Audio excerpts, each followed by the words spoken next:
Good evening, everybody. It's 6:30. This is Tuesday, February 5th, 2019. It's a regularly scheduled meeting of the Marquette Township Board, and we are going to do the pledge if you'd like to join us. Pledge allegiance to the flag of the United States of America and to the republic for which it stands, one nation, under God, indivisible, with liberty and justice for all. Thank you. Roll call, Randy, please. Trustee LaRue? Here. Trustee Wiegand? Here. Trustee Everson? Here. Trustee Marks? Present. Treasurer Johnson? Here. Clerk Atari is here, and Supervisor Durant. Here. Staff present is Manager Gerard, our legal counsel Roger Zappa. Committee members present is Todd Caruth from the Recreation Committee and soon to be on the Roads Committee, I believe. We didn't vote yet. Yeah, really. Soon to be, I said. Soon to possibly be alleged. Mike. Yes. Okay, thank you for that. Any public comment? Anybody want to share anything with the board before we start? My name is Todd Caruth, and I live at 2522 Werner Street. I'm the one that's on the Parks and Recreation Committee, and I'm also applying to be on the Road Committee. And I just wanted to introduce myself to the board members, anybody that didn't know who I was. I won't be able to stay for the entire meeting, so you can speak freely later when you get to that part of the business. Thank you. Thanks for coming, Todd. Any board member comment in response to Todd? Wait until he leaves. Sounds good. All right, tonight's consent agenda consists of approval of regular meeting minutes of January 15th, 2019, bills payable in the amount of $309,670.85, received committee and other reports, including the fire department business meeting draft minutes of January 14th, as well as the officers meeting draft minutes, road committee agenda of February 5th, and draft minutes of January 2nd, Downtown Development Authority minutes of January 8th, utility billing calendar for February. I had no report. I'll bring something up in a minute. Treasurer's report for December 2018. And of course, our charter that stays on the agenda pretty much every meeting. Correspondence not required. Board action tonight regarding agreement, pricing, and channel lineup changes. Move to concur with the consent agenda. Second. All in favor? Aye. Opposed? Thank you. And I just need approval of the rest of the agenda unless someone has any changes. Sir? Just a comment and a suggestion, I guess. I don't know if you want to do anything with it tonight, but it would be easier from the committee report perspective if agenda item 9 moved in front of agenda item number 8.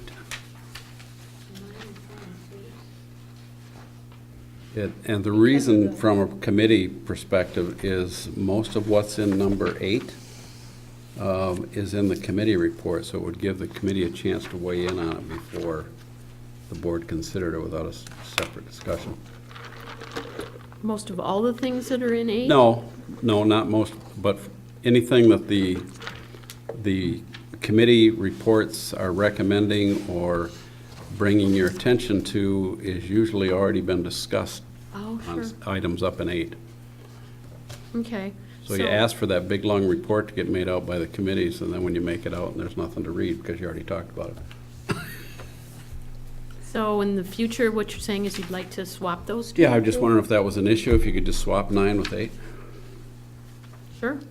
Do we have a problem with it tonight? Anybody? No. Okay. Is that a motion? That would be a motion to Okay. approve it or to amend it. We'll do 8 down here and the policy discussion down here. That's what you're saying, right? You're moving policy discussion after or organizational performance? Yes. Okay, just want to make sure. And I'll second the amended agenda. Okay, all in favor? Aye. All opposed? Thanks.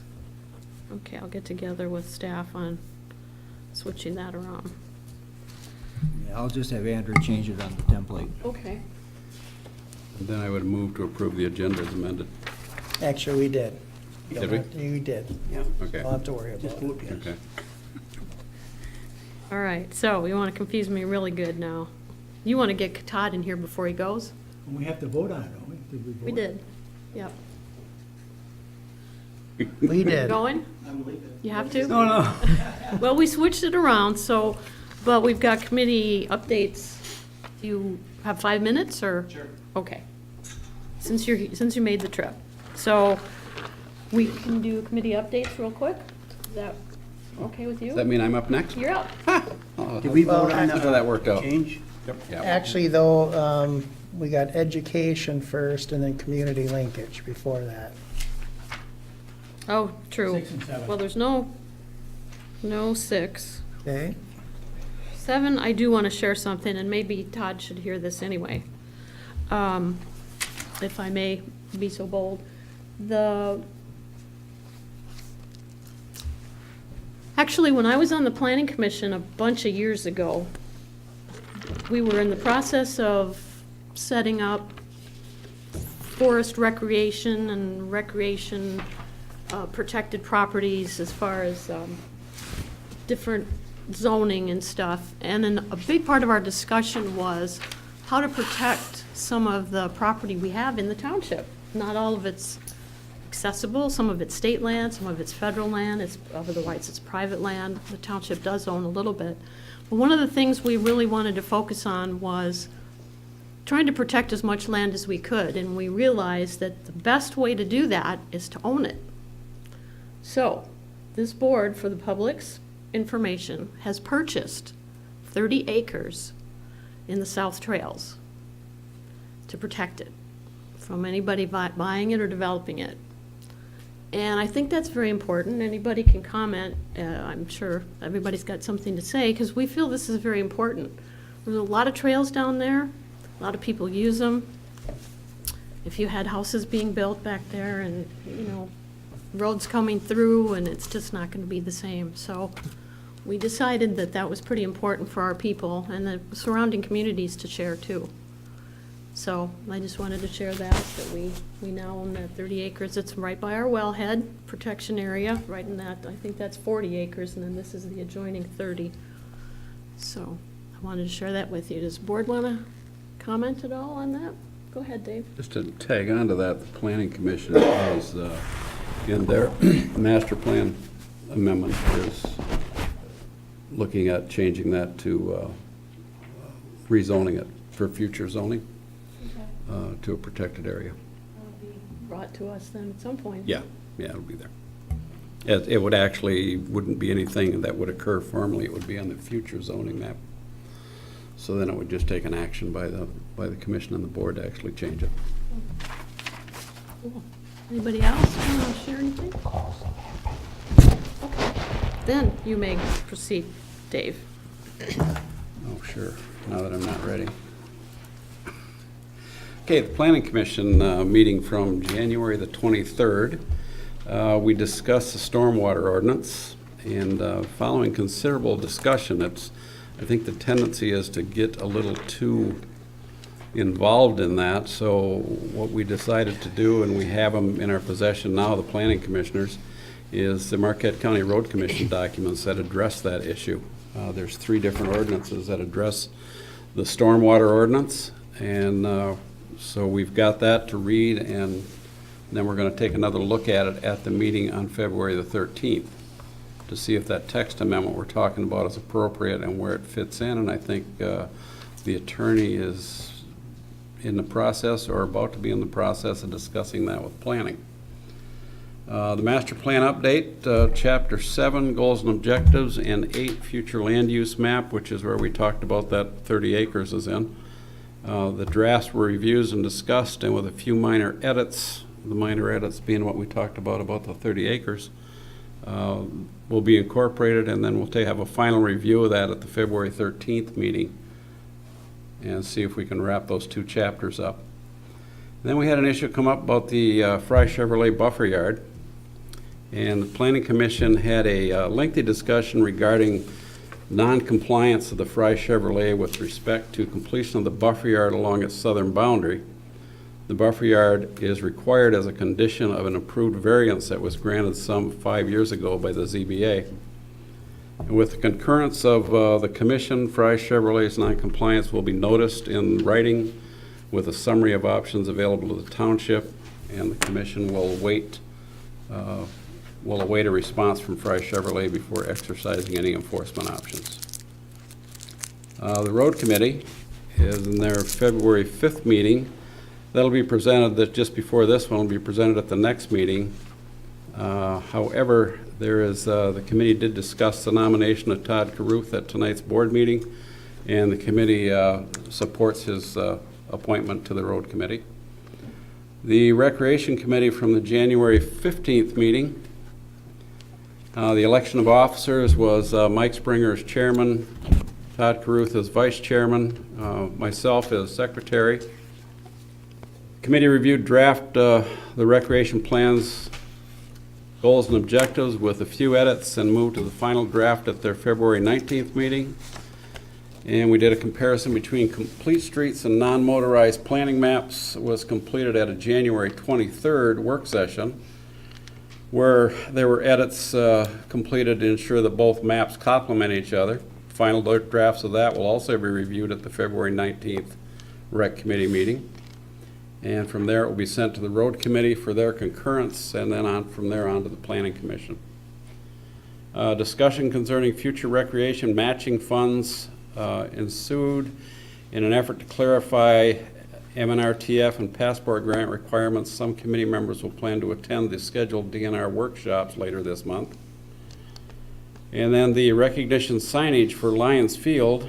It was the opinion of the Recreation Committee that recognizing past volunteers and donors should be a priority, and in doing that, we would hope to move forward with additional projects and maintain that volunteer base.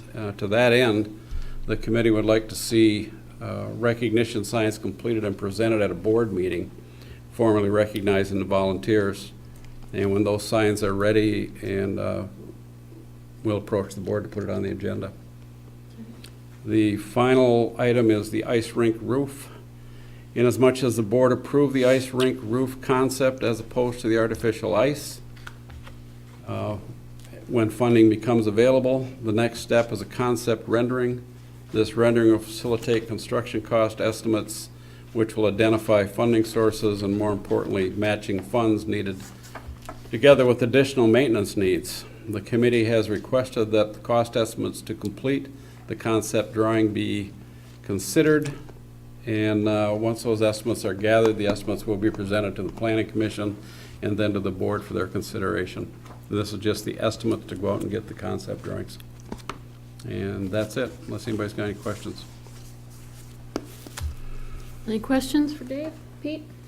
I attended, several planning commission, I missed some of them, but isn't there a better way of handling our, like fries and, a couple other ones that, it's been going on for 5 years? Isn't there a better way of handling that rather than keep doing it, passing it on year after year? We could step up the enforcement a little quicker, and if the township is remiss in one area, it is the fact that we don't enforce those soon enough.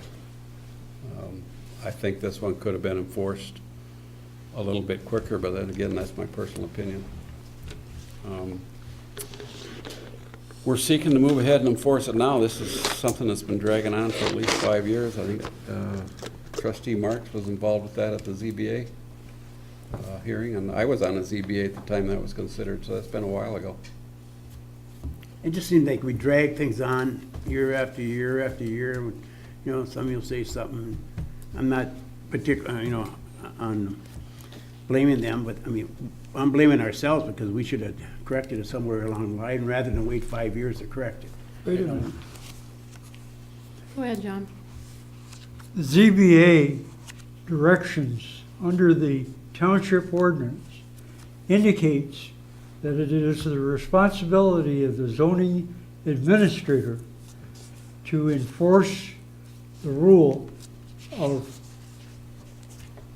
abiding by, when receiving a variance, that they comply with what's in the ordinance, that they have a set time to compel, to compete, to complete their,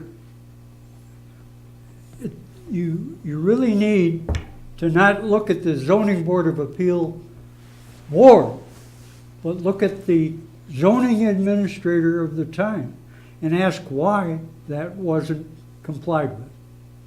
And just to explain that a little bit better, it's like we didn't do anything for 5 years, and even the zoning administrator hasn't done anything for 5 years. This has been an ongoing process where, as one of the conditions for the allowing the variance was that they would install a buffer yard on the southern border. This buffer yard was discussed at an early planning commission meeting right after the ZBA did when we did the site plan. And it was, they've been negotiating the type of buffer yard, where the buffer yard would be located. This has all taken place at various meetings along the 5-year period. It's like it's been an ongoing negotiating process. In April 25th of 2018, the Planning Commission, by motion, moved to accept a buffer yard of a certain design, and the Fry Chevrolet was supposed to have that completed by the end of the 2018 construction season. It's not. It's about 90% completed, and that's where the issue came back up after the construction season for 2018 had passed, and it had not been completed, and that's where the Planning Commission is moving for some enforcement action. The reason I asked the question is because now we're talking about the new Ford expansion up there, Subaru, and by listening to the planning commission, there's a couple of things they want to get changed too, but I want to see us do it. It seems like we take forever to finish something, and then we keep talking about the same thing and using up labor and stuff like that. If we don't have time to do it, find out why we don't have time to do it, and but if we are going to do it, correct it and move on and let it go. Because now you got 2 or 3 different things that we've been talking about for 5 years, and there's no reason for that. So, and John's right what he said. He's exactly right. So, I just think that we have to do something with it and try to put it to bed one way or another. So we don't have to keep talking about the same things all the time. It seems like we have a tendency to procrastinate and leave things slide by, and we'll do this and we'll talk about it a little bit down, and then we do a little bit more, and let's do it, finish it, move on. Well, if there are dates, Hmm? if there are dates, there's no reason to let it keep going. If you have a deadline, there should be consequences if they're not met. Well, and whether it's a fine or. The 2018 construction season was the first actual deadline that was put on it. Up until that point, it was a negotiation process for some 4 years to determine exactly what kind of buffer yard, and the commission would come to an agreement, and then the engineer would come back with changes, and the commission would reconsider it, and the engineer would come back with more changes, and that's what's happened this last time in 2018. The end of the construction season, they have a couple things they want to change with what was agreed to in the 2018 motion, and the Planning Commission at their action and the meeting on the 23rd, the motion was to take, we're not going to compromise anymore, we just want, I was gonna say, why? we want the action that was filed in April 25th to be completed. You have that authority to do that, so, good. And Jason is in the process, as a result of that meeting, of sending him some enforcement letters to make sure he knows where he stands with it. And that would bring it to the end. Should, one way or the other. Okay. Anything else? Dave, Dan? Do we have to approve Todd so Yes. he can go? We're gonna do that. Okay. Dave, I didn't wanna cut Dave off completely. Oh, he said 5 I know minutes. he and wanted to go. He's got some important date here. Okay, are we good? You're good? Okay, thank you. Committee appointments. Who wants to take this? We've already talked it to death, but we do have an application from Todd Caruth to be on the road committee. And you all have a copy of that. It's not in the packet, but the board has it. I'll move to accept Todd Caruth to the road committee as the appropriate term, for the appropriate term. Support. Discussion? He already introduced himself. We work with Todd, I haven't known him before that, but since I have known him, he's been very energetic, very knowledgeable about a lot of things. I think it'd be a great asset for him to be on that, so. I agree. We're excited to have new committee members and volunteers, and it's hard for people that are working and have families and stuff to get involved. We know that, and we really appreciate it. So get your friends and family in here, too. We'll find something for them to do. Yeah, but thank you. So, all in favor? Aye. Opposed? Thank you, sir. And we'll get you a letter, Todd, that has the appropriate term for you then. Yep, so you know, expiration. and- Thank you, Todd. And then the committee will also, or staff will make sure that he has the minutes and, the bylaws, thank you. He was already given a package of information tonight when he had the nerve to show up at the road committee meeting. Good, good. You In did 'em right away. anticipation. Okay, that's good. We appreciate that. All right, now we can go backwards and put this back.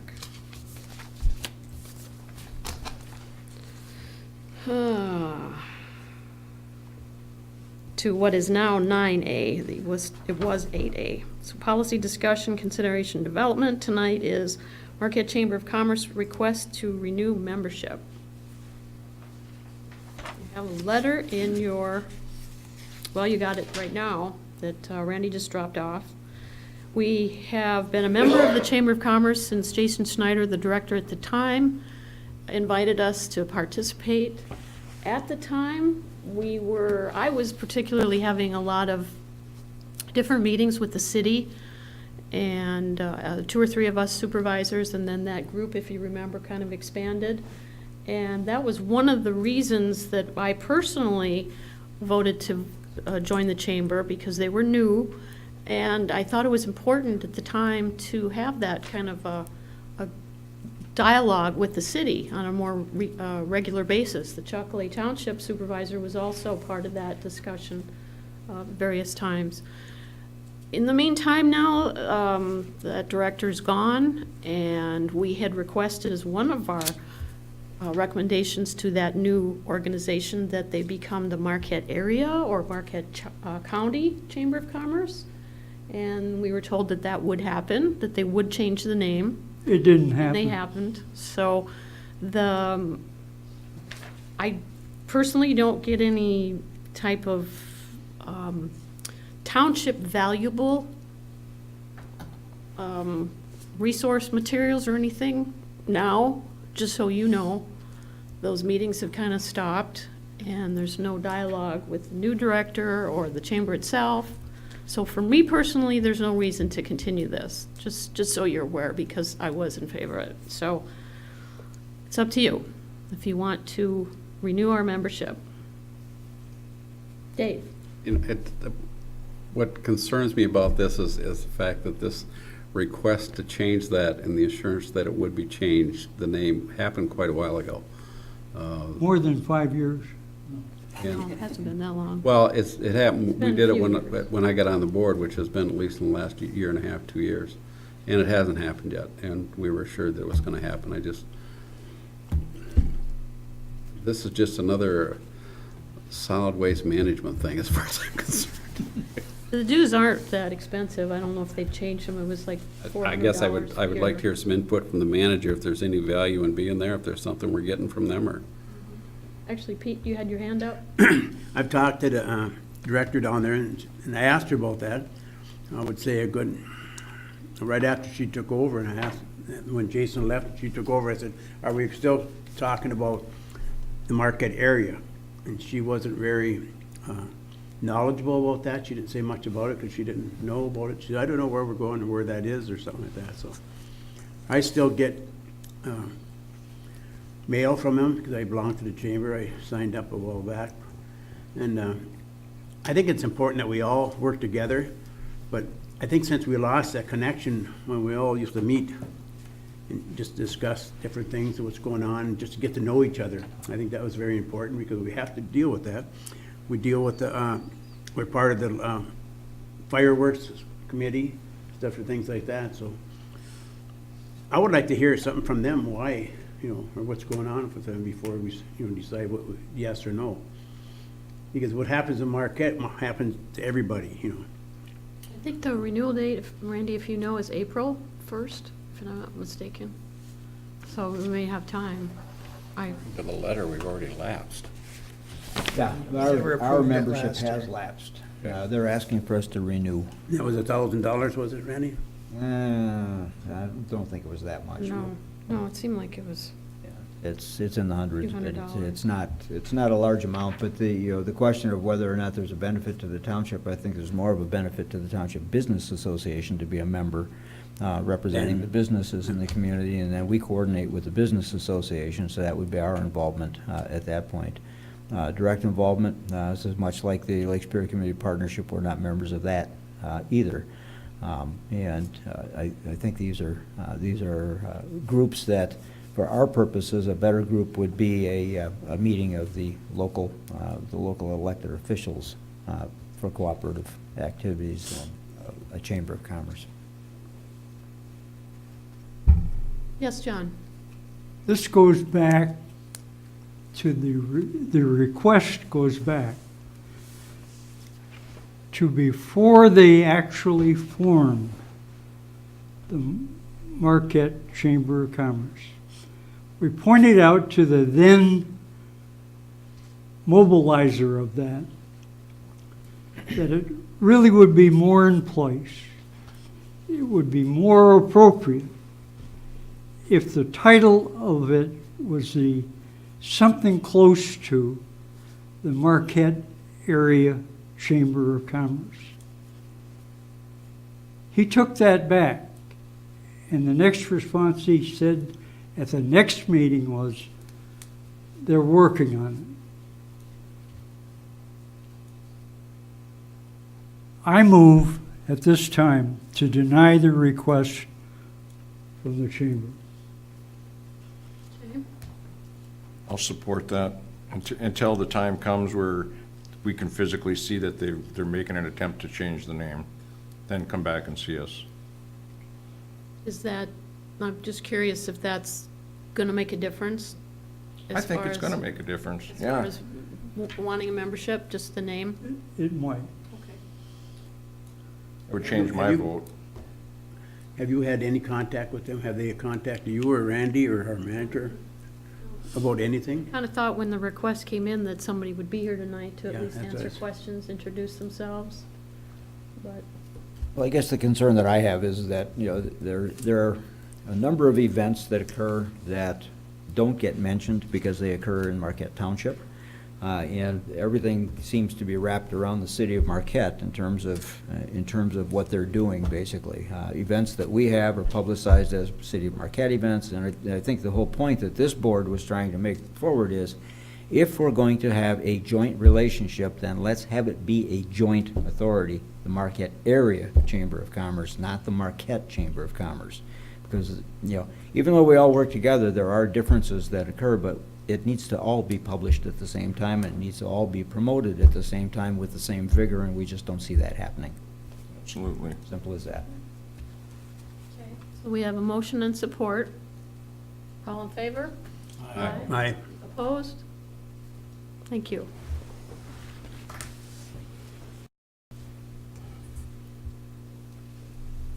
Okay. We're down to 9B. Consider requirement posting for committee meetings. This was an item that actually I put on the agenda, and it was primarily a discussion item. As it sits right now, we have statutory requirements to post all public meetings for either 18 or 24 hours prior to the meeting occurring. At your earlier meeting in late December, I believe it was, the board adopted a meeting schedule, and that schedule has been published. The question that I raised, and Roger and I have talked about it, and he may want to weigh in on this as well, is the meetings of the Recreation Committee and the Roads Committee, which are not statutory meetings. They're advisory committees only to the board. They have no authority to take any action. The question is, and we've had some debate in the office, is there a requirement that those meetings be posted 18 hours in advance of happening, like the DDA is, like the Zoning Board of Appeals is, like the Planning Commission is, because they have statutory posting requirements. They have authority to take action. So that was the reason I put it on here, was to have a discussion with the board. Even though it may not be required, do you want those to be posted 18 hours in advance for the public? Okay, Randy? I think from my standpoint, I think transparency of the board and of the committees, even though it's not required by law, I think it would be a good idea to do that. Just, and it's only an 18-hour notice, and you just, all you gotta do is put it on the door, and that's it. So I don't think that's very hard to do if you're gonna have a work session or special meeting to do that. And anyone from the committee can do that. You know, probably the secretary, I would imagine, or the chair, but that's all it takes to do that. And then we get out of the realm of having these meetings that weren't posted, and even though they're advisory committees, I still don't like, myself and my own opinion, having meetings that aren't posted. But is it only required to have one notice? One notice on the door. Correct. Somebody had a hand up, didn't you? No? Okay. I think it's beneficial just for our residents, because then they know what's happening in that. Dave? The Road and Rec Committee are currently posted now. The only one I think that doesn't get posted right now is the Event Committee, right? But the Road and Rec are always been posted. Pete? I think the residents like to know what's going on, and it's, you know, you go someplace and they be asking about this, so you know the only reason they would have known about it if they would have checked on it, so they just want to know what's going on, and I think it's easy to, I go right back to the road committee, when we had all those meetings. It's so much easier to get something through, you know, even though we had 18 meetings and that, but they explained it to them, and they're all on board, and it passed, what, over 70-some% or something like that. I think that's important to you know, that's what they're getting from us. They want to know what's going on and stuff like that, so, instead of reading it through or something else.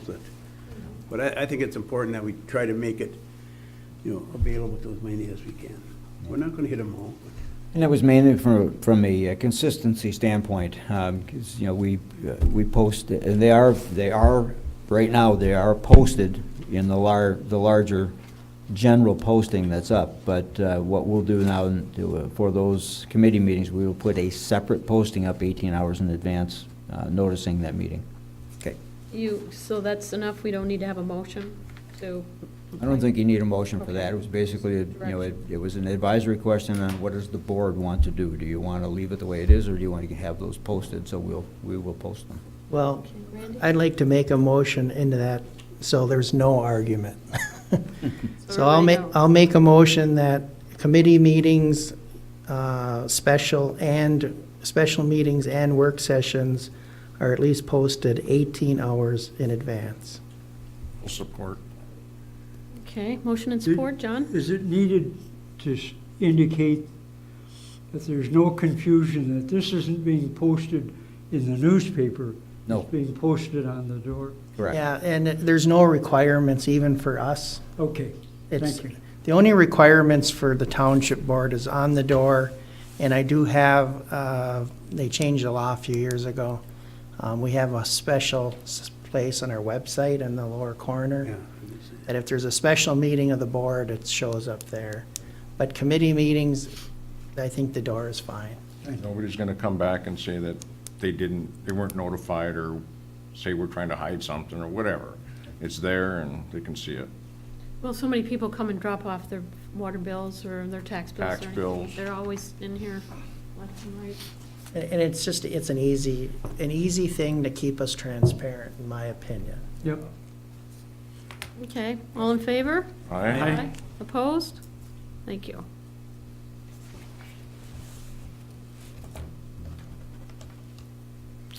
All right, 9C, consider pilot ordinance and services agreement for Whetstone. And they didn't put all of the documents back in here, but we do have the ordinance and unit inspection agreement in here. Randy, do you want to start, or did Roger want to explain a couple things first? I I can go. Two things. You deferred this a couple times now. The services agreement, we were looking at some wording concerning the statute. Suffice it to say that I am satisfied with the language as presented at this point. It's an inspection fee again, and it's the number.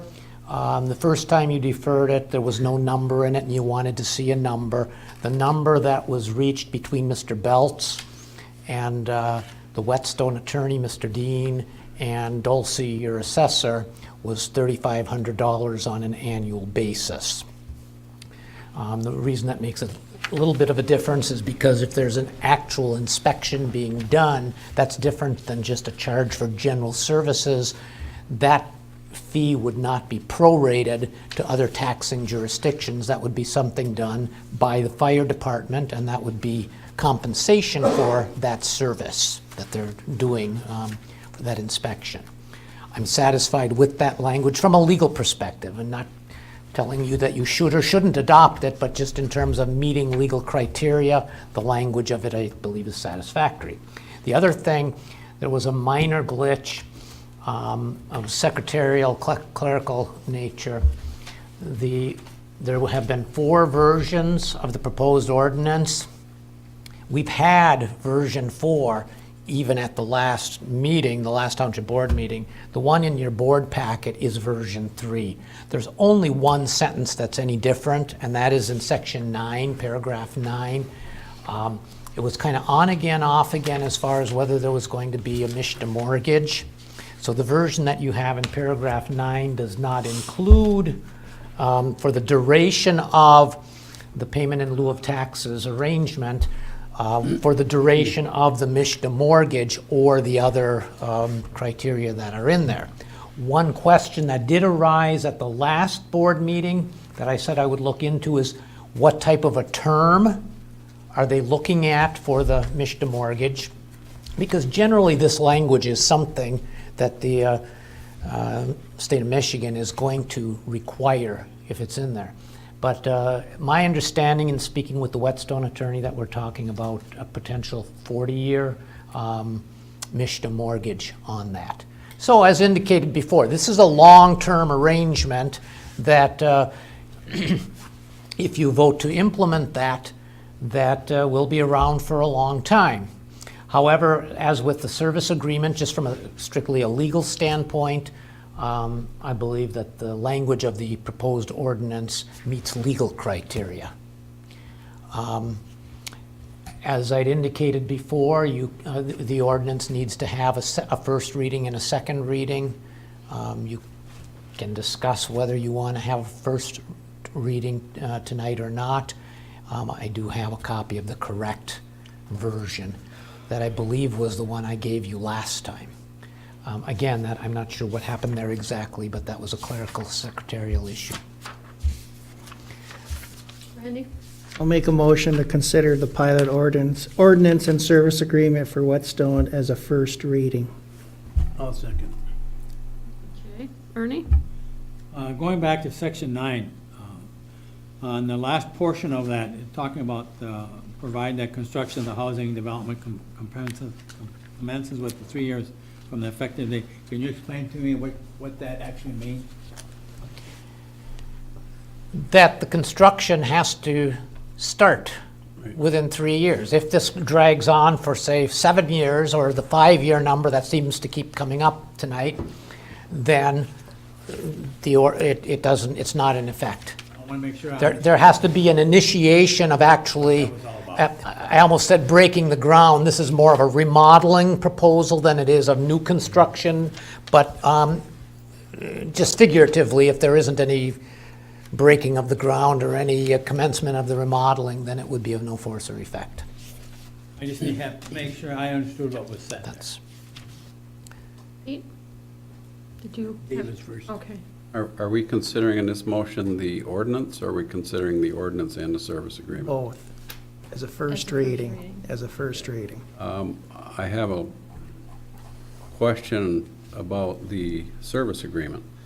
On January 15th packet, and I believe it's page 103 of that packet, there was a summary of the dollar amounts and how we arrived at what was then $4,290.02. And at the time, there was myself and one other board member questioned why we were giving them a credit for $1,110 on the, under Fire Act 33, that was an inspection fee. And then I see the amount in the existing service agreement has dropped from $42 to $3,500. But I don't see any summary of how we came to that amount. And I'm wondering why that's not in I there. can address that one too. Okay, go ahead. Actually, from the summary you're referring to, that was an $1,100 inspection fee is what was being proposed only. So your annual loss in revenue was projected at about 4,200, if I'm not mistaken. If you have a $3,500 inspection fee, which is now being proposed, that would be enough to make the fire department whole in their tax loss. It would still not make the general fund or some of the other things whole. You will have a tax differential, so to speak, and this is strictly an estimate, you have to understand, because it's based on vacancy rates and so forth that are to some extent unknown and a number of other things. But the projection by the assessor at this point is $1,890 per year is what the that difference would be now, instead of the 40 That the township would lose per year. that much revenue. And that is, again, that's strictly an estimate, but that is what the estimate now is, as opposed to the larger amount that was in the handout that you were referring to. And I did verify that with the assessor just the other day to make sure I had that. Yeah, I correct. was curious why the summary sheet wasn't updated and included with this one, because it was rather helpful to see where this money was going and coming from. The assessor's comment, in addition to being kind of overwhelmed on a number of things on her desk, was that we could just easily do the math by taking the difference of 3,500 minus the 1,100 and subtracting it. One more time? It's the difference between 1,100 and 3,500 from the original figure. It's a pretty simple math equation, so she didn't Okay. go through the trouble of I'm not trying to issuing be that. too obtuse here, but where'd the $1,110 go? Seems we're It was increased to $3,500.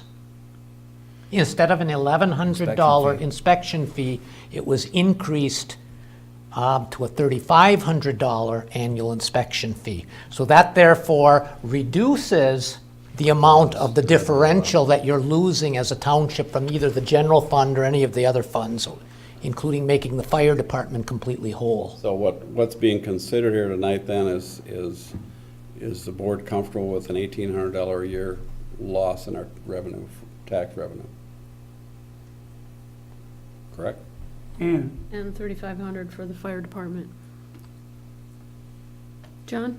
now would be the time, if that number is to change, and it is a recommendation that the board change it in any way at all, this is the appropriate time to do that, prior to adopting it as accepting action one.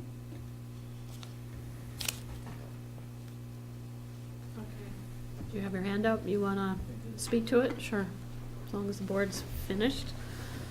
Just name and address for the record, please. Sure. Scott Belts, and my address is 834 King Highway in Kalamazoo, Michigan. One thing I just wanted to point out is the 1,100 or 1,800, that's a guesstimate for the board. I think that when we did the 4% pilot, and correct me if I'm wrong, Mr. Zappa, but when we did the actual pilot itself, the 4% calculation took into account current utility rates and usage. Those, after we rehab, we're going to we have to upgrade all of that stuff. So in theory, what we see typically is, I don't know what the percentages are exactly, but a decrease in utilities, which would be an increase in rent, which would be an increase in pilot payment. So that 11 or 1,800, we can sit here and squabble over that number all night long and try to figure out how that piece of puzzle. I think at the end of the day, with the utilities being better, we're going to put approximately $30,000, give or take a little bit per unit, times 42 units is what's in the township. So, I mean, it's not like we're just trying to take the money and do something else with it. It's going to be affordable housing for that term. It has to be. We're married to it for that long. And I think it's a good thing for the community as a whole. I mean, and the residents that live there, that have lived there for quite some time, so. Any other questions? Then there was a discussion about refinancing, if they're gonna go so long and then to refinance it. Yeah, I can address that as well. Section 9, okay, yeah. Oh, section, for the 3 years, is that what you're referring to? Yeah, I believe so. I couldn't find my notes on it, but That's okay. there was a refinancing, and there's like a question, but what if they refinance Sure. after, something? like Yep, so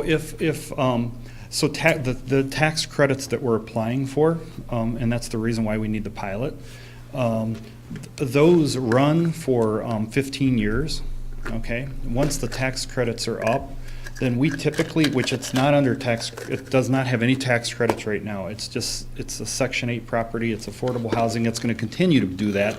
In order for us to get the funding to rehab it, we need tax credits. Those run for 15 years.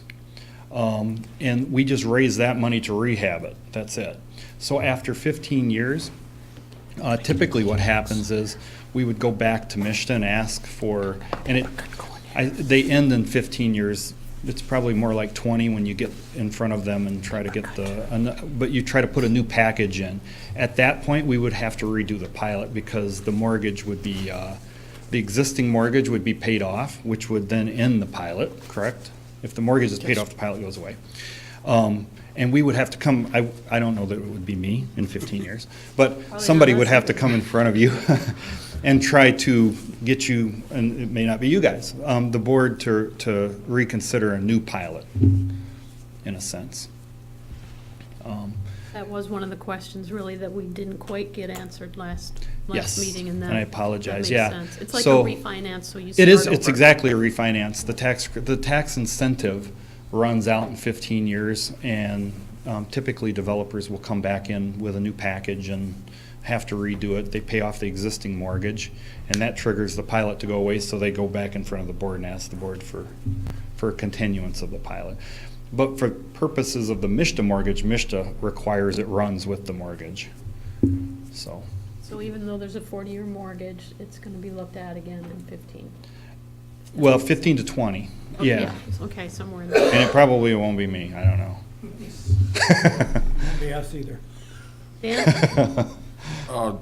Yeah. Pardon me if I forgot, but this has been going on for quite a while. What exactly are you planning on doing? Sure. For the Yep. inside, outside, siding, roofing? Both, yeah, everything. Typically what we do, well, so MISTA comes out and they do what's called a comprehensive needs assessment. They require that be done, we have to pay for it, and that's part of the reason why some of the money I said for appraisal, environmentals, it's comprehensive needs assessment, it's about $6,000 to $8,000 to do that.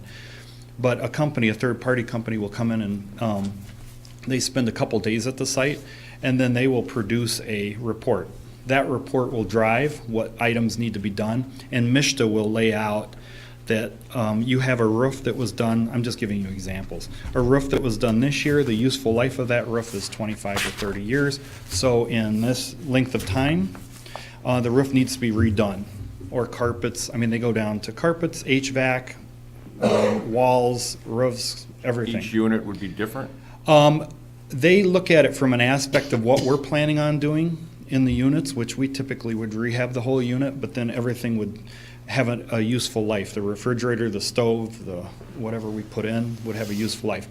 And the reason why they do that, and this is, if I were sitting on the board, would be, make me have a level of comfort from an inspection standpoint, is we then have to, at the end of the day, we have to fund a reserve account at the beginning of the deal to make sure all of those things, we have money to replace them as time goes on over the next 20 years. 20 to 30 years. We're required to fund that reserve account. It's part of the deal. So from an aspect of the difference between like a market development and this type of development is they make sure they make sure we maintain it with money that we have to set aside.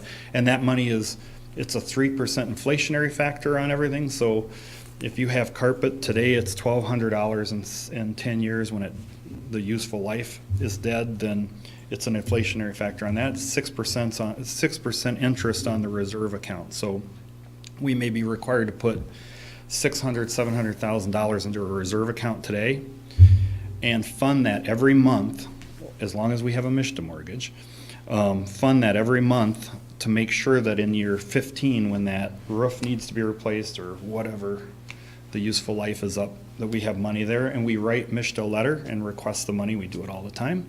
And they approve it, and then they actually come out and inspect it to make sure that we did the money, because they consider it their money even though we're putting it in. But they come out and inspect it every year to make sure that those items that we asked for the money to do, that the items got done. We're not running off with the money. I don't know. I guess people have done that. I don't know. Like a draw at a bank or something. It's a replacement reserve draw. Yeah. Exactly. Yep. So, yeah, it just ensures that the property is going to be maintained in the next 40 years. It has to run with the mortgage. Now, in 15 or 20 years, if we decide to refinance it and we redo all this, then it's kind of like what we're doing now. Everything's kind of set aside. Okay, what are you going to do? What's the plan and things like that. I was talking to George a couple weeks ago when Whetstone first was being developed. I was just a punk carrying 2x4s, and I think that was what, in the mid-70s? It was I think it was 77, 75. Yeah, I worked on that when it was first being developed. Oh, did you? And, yeah. It's it's a great site. It's just old. It needs repairs. It needs repaired. But I will say that you really keep the place up as much as you can with what you've got to work with. It's always Well, thank you. Yeah. great-looking grounds, And we're required to. well, I mean, you do that- a nice job. Yeah, well, thank you. But I'm just saying, so what we're asking to do is we're not trying to change anything. It's just because of the tax credits that we're trying to put, they require pilot on So both sides. What happens to the people in the units you're trying to refurbish? Good question. So depending on the size of the scope of the work, we have put people in hotels for up to a week while we rehab their units. And MSHDA requires that as well. They require that we not tell them you're moving out and you go find your place Out to on the live. street. I mean, we have 3 or 4 resident meetings way ahead of any construction starting. They'll start sometimes on the outside, weather permitting. But then we have several resident meetings, and we will go to a local hotel and give them the business, obviously. We don't want to ship somebody outside of Marquette. Yeah, we're doing one in Bad Axe, Michigan right now, and the local hotel. We've got some people that stay a day, and then there's others that stay a week, just depending on what needs to be done in each of the units. Yeah. So it's good for the community as well. Hotel loves it. So. Marquette has okay theirs. Marquette okay theirs part of it. I'm sorry. The Marquette, they okay their part of it. Felt- Oh, the city of? City of Yeah, it was Marquette. 7-0 vote. Yeah, they approved it. Yeah, and the township's part's 42 units, so whatever, 25, 30,000 times 42 is the money that we're trying to raise to put into the development, because it needs it. So- Okay, so, Dave, I guess the only issue I have here is we don't have some numbers that we can rely on sitting in front of us.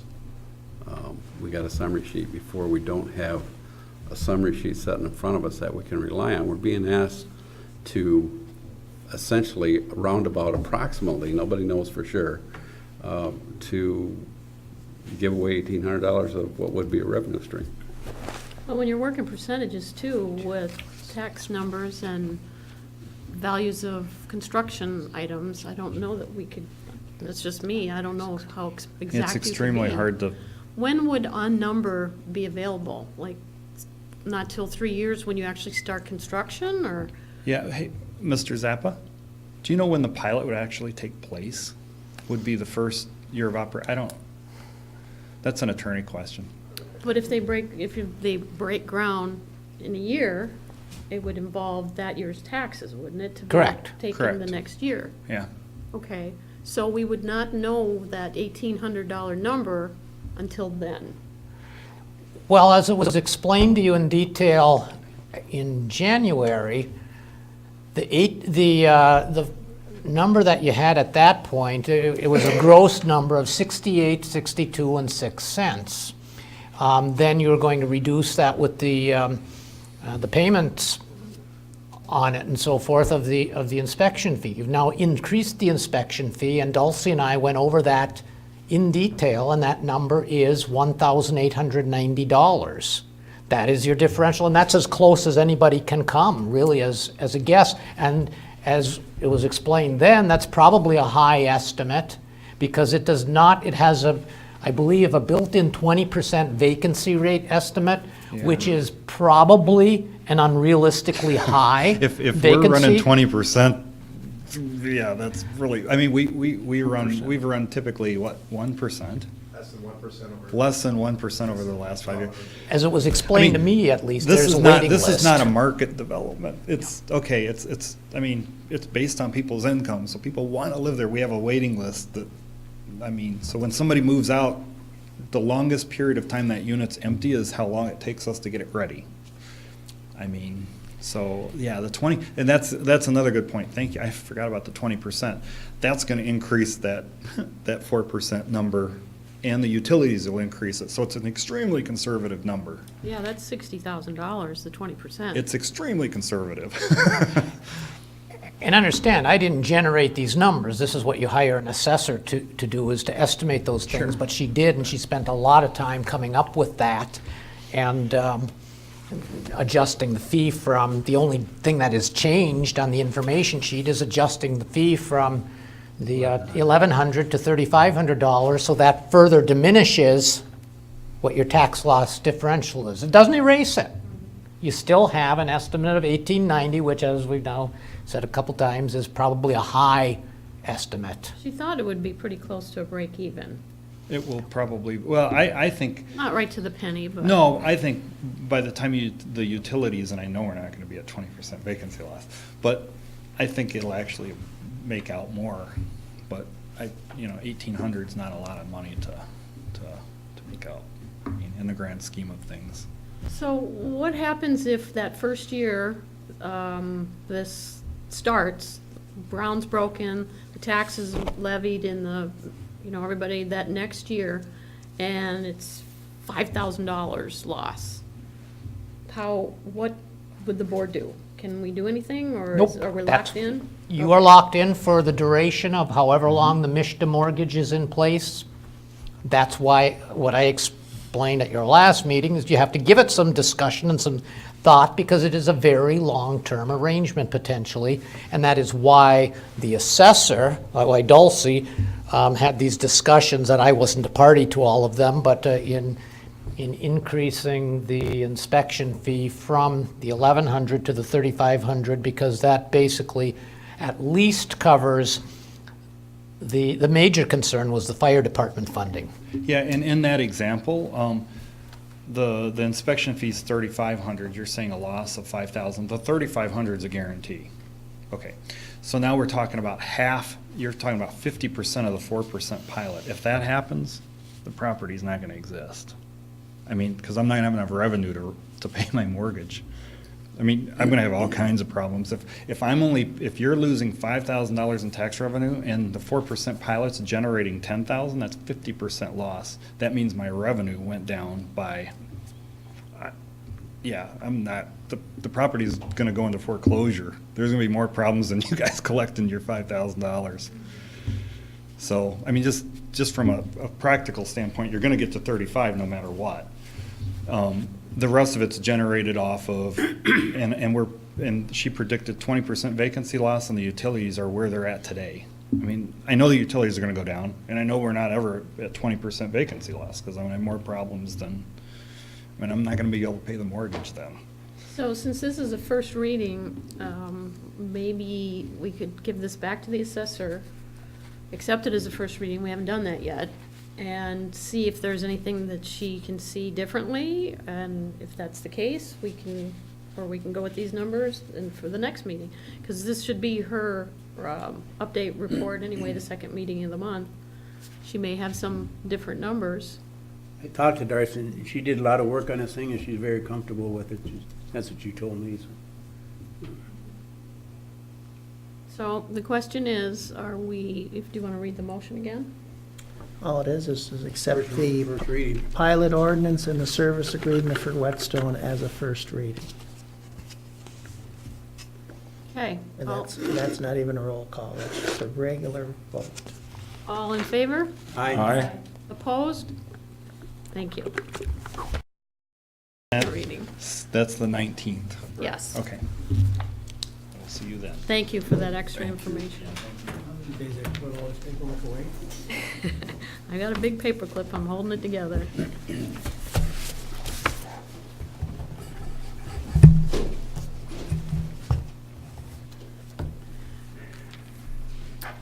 Okay, more discussion. 9D is my structural planning items that were considered. I'll put Whetstone away. I appreciate everybody. John, the spreadsheet was an excellent idea. I think that really helped, and I appreciate everybody filling it out. I did have Dave's initially, so I added his in.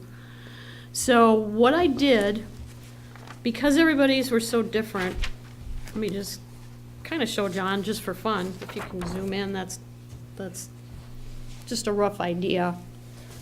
John put the spreadsheet together with the 12 or so items that I had requested we discuss.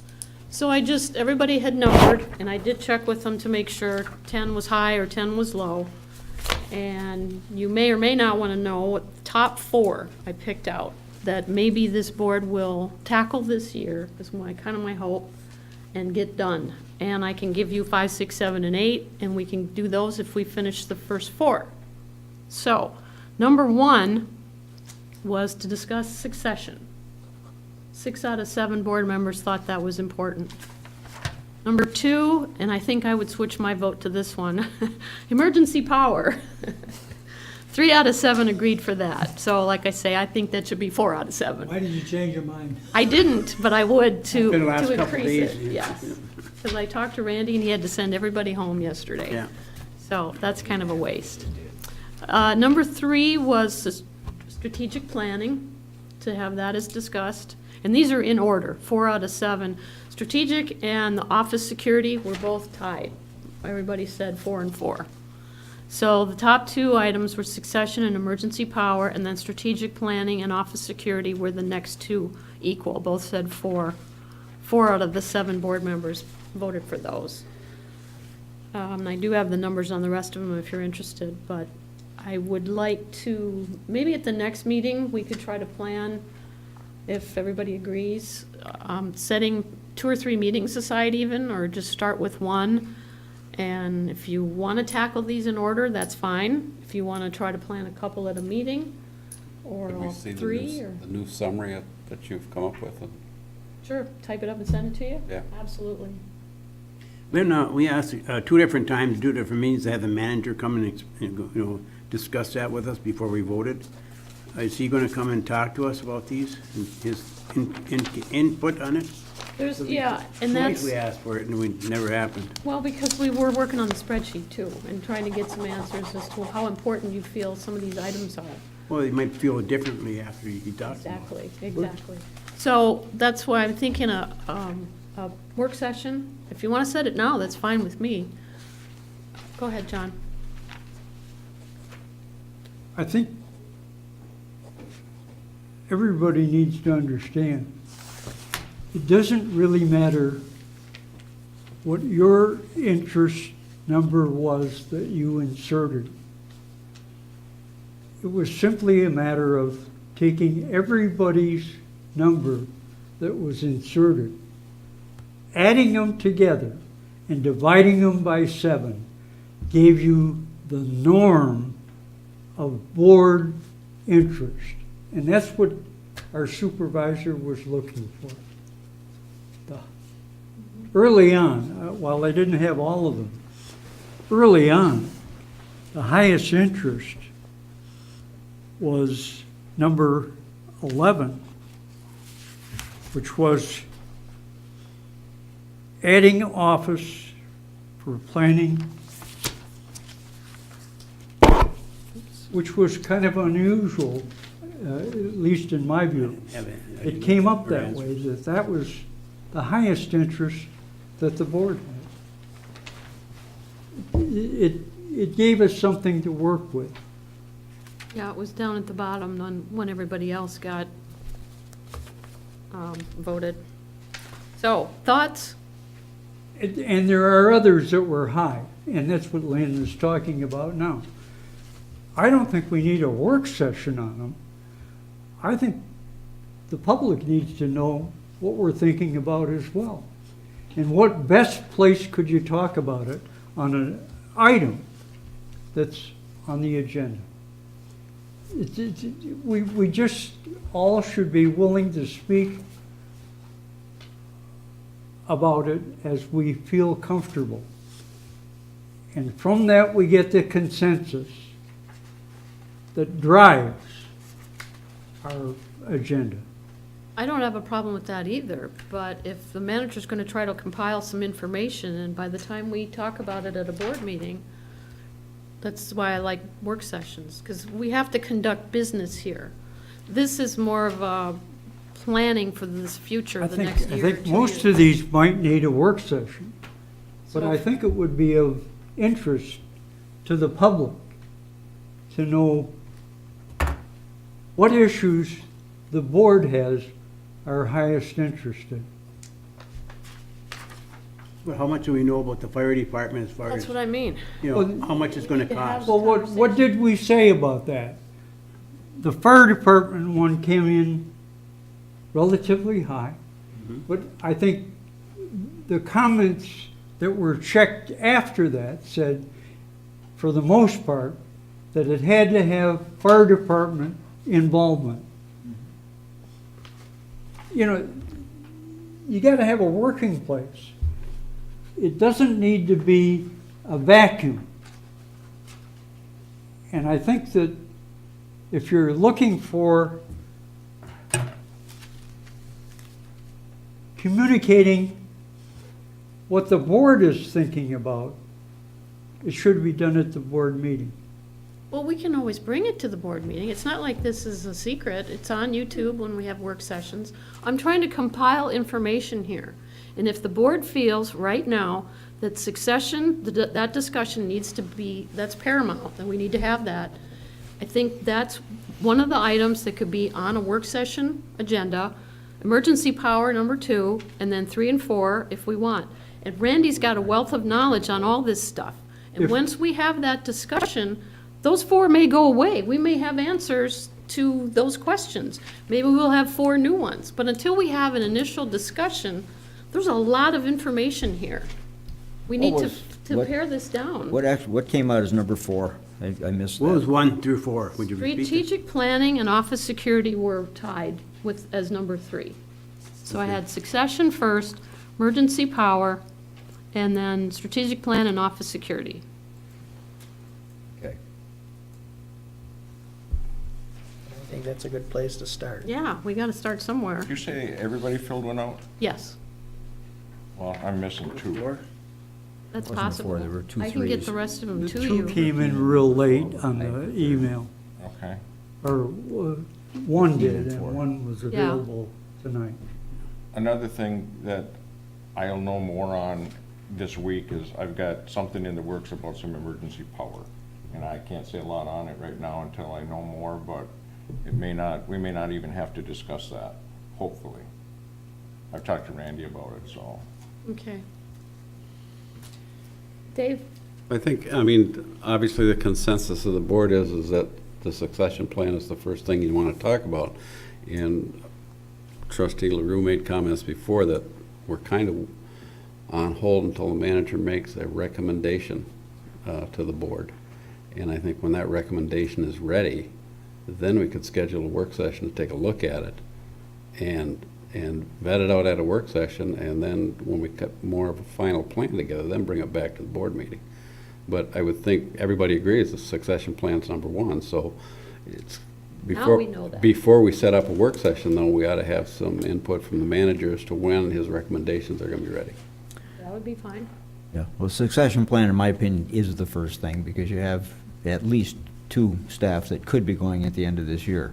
So, but I will know more after tomorrow. The supervisor and I have been talking about several options that I'm looking at, and I'll have more information on one of those tomorrow, so I'll be able to finish off my recommendation to you right after that. Would that be for a board meeting? Do you want to have it, or do you want to, is it a lengthy discussion, presentation type thing where we do a? At this point, it's not a discussion that you're going to want to have in public, because it involves other people that are being talked to in confidence. So that'd be something that I'll communicate with you, and you can communicate with the rest of the board. We don't have to set anything No. right now. No, and Trying as, to get some direction. yeah, and as you look at some of these things, the reason some of these are on here is because for staff to go forward with any of these, the board has to say, yes, we're committed to doing it. Right.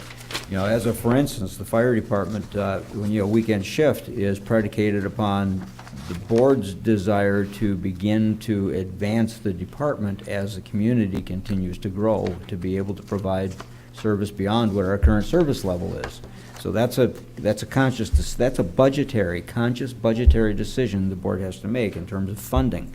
So if we decide that's not a direction we want to go, it comes off the list. If it has to be considered, then we take the next step.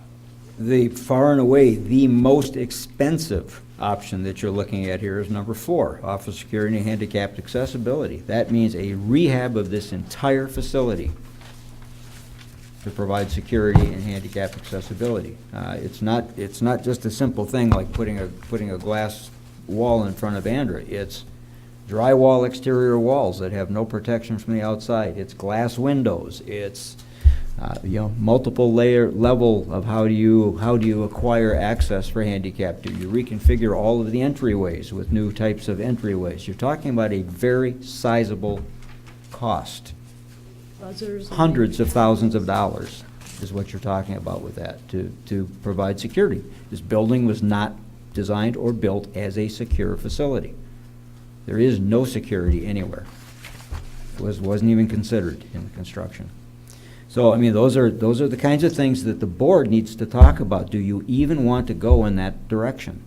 So, and that's why, I put some of these on this list, working with the supervisor, is because for us to be able, I can give you a rough idea of what security is going to cost, because I've already got the plans from FEMA.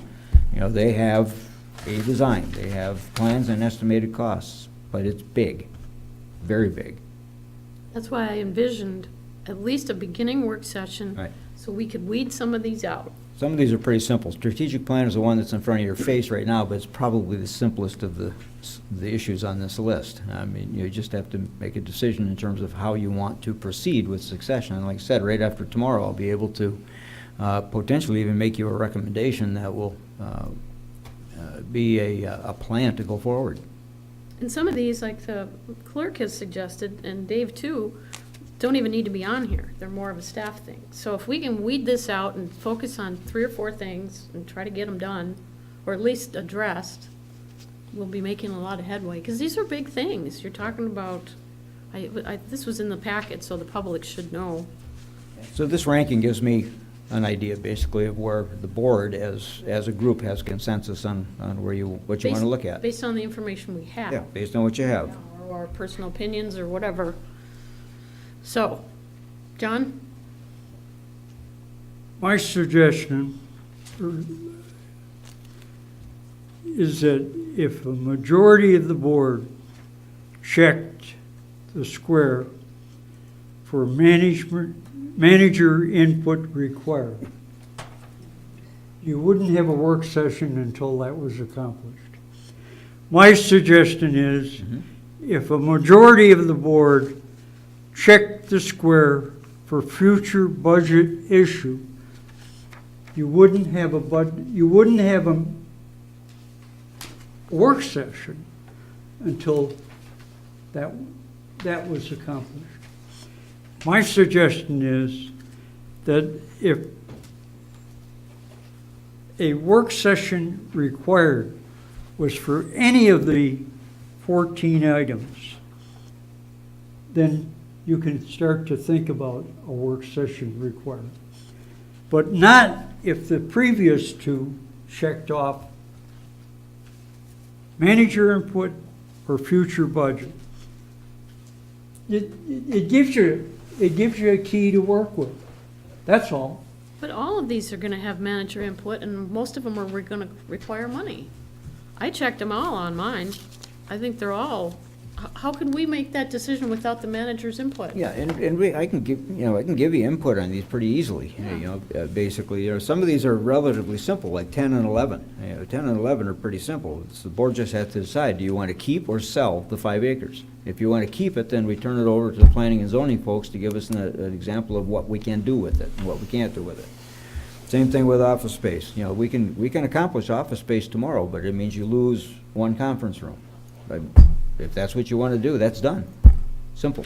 It's already set up as an office. It just needs to be taken off the list as a conference room. Well, we just have to have the discussion Right. to tell them what to do. That's what I'm saying. Some of these things are, He's we've supposed to have to had, tell us. we've That's had- what we asked for twice. Yeah, so we just need to have the conversation. How do you want to do that? Tell me, time's running out. Dave? I think while you're putting the summary together of how this whole thing come out, and noting all the different selections that were put down there, so we've got one sheet of paper to work off of. Okay. We all agree that we're gonna move forward with a succession plan. Okay, So as soon as the manager tells us when all that stuff is ready for presentation, then we can have a work session okay, you to want to discuss, base it on my compilation? the, well, I think everybody's in agreement here, the first thing up is the succession plan. Okay, Is to have a discussion in a work session on what the succession plan is. I would hope the succession plan would be of a generic nature, not particular to our current issues by the end of this year, but a more generic succession plan, and when we originally talked about it, we were talking about something that could be implemented without any more thought to the matter, just step 1, step 2, steps 3. yeah, establishing names a off. But policy. we need to take the we have. individuals out of the scenario, and it needs to be a generic succession plan, and as soon as the manager's got that done, let's just have a work session and move forward. Yeah, In the I mean, meantime, you can put your summary together. yeah, basically, you've got two things. You've got a succession plan, which Dave's absolutely right. Succession plan is a plan, regardless of who is retiring or leaving or whatever, you have a number of steps in place, and we pretty much have that finished. The other aspect is you've got an in-your-face replacement issue coming up in by the end of 2019, most likely, at least one. So, I mean, those are two different things, but they're connected. Well, once we've chosen the succession plan or approved the succession plan, then the other one gets easier. Okay, so we'll start by doing that, and we'll see if we have something for you between now and the next meeting. If not, you'll at least have my compilation of this information. All right, and the emergency power, your second choice, is basically a dollar and cents issue. Yeah, what's For involved? all of these, are we gonna look at, for the community room, public works, the building, the fire department, all these? No, succession plan is what we're talking about. No, I talked about emergency power for a second. Aren't most of We've already those got it. items a CIP Plus you need it issue? this Let year. him answer that. What, Randy? Yeah, the only place you need the emergency power beyond is here, at this facility. You've already got it at the fire department, and Public Works has a portable generator. This is the main one. Let's start with that then, okay? We'll see what happens between now and the next meeting, but I'll get this to you before the next meeting. And if Randy has something, that we'll call you up or do a meeting or something, okay? Thank you. Next. I don't know, where are we? I already D. did this one. C, D. Finish D. Budget process, you're again, Randy. This is kind of tied into Dave's motion, correct? Well, at the last meeting, the last couple of meetings, basically, we were talking about definitions of terms and getting ready basically for the 2020 budget session. And, you know, the board at your, what was it, January 15th meeting, or the, it wasn't January 15th, it was January 15th meeting, 2 motions were passed. And what I tried to do is to take those 2 motions, and you have in your packet, under 8E, I tried to take those 2 motions and address them as succinctly and as straight to the point as I could without going into a whole lot of discussion, because basically what it amounts to is everything that we do budget-wise or finance-wise is governed by 2 documents. One is the State Budget Act, and basically what the State Budget Act and manual does is it dictates how you will protect your finances and protect your operation. It goes into all of the aspects of the accounting process, the duplication of duplicate checks, how you do your accounts, how you do your financing. It covers all of that. The second major document is called the Chart of Accounts. And just the Chart of Accounts gets into answering the questions about funds. What does this fund do? What does that fund do? What are the reserves? How do you calculate? How do you assign accounts? And how do you do sub-accounts? You know, and we've been having an awful lot of discussion about tracking in the budget expenses, project costs, those kinds of things, and how much has been put towards it, how much is invested, all of those kinds of things. The Chart of Accounts addresses that. And basically what the township forever, as far as I can tell, has been operating on a modified budget basis, a simplified budget.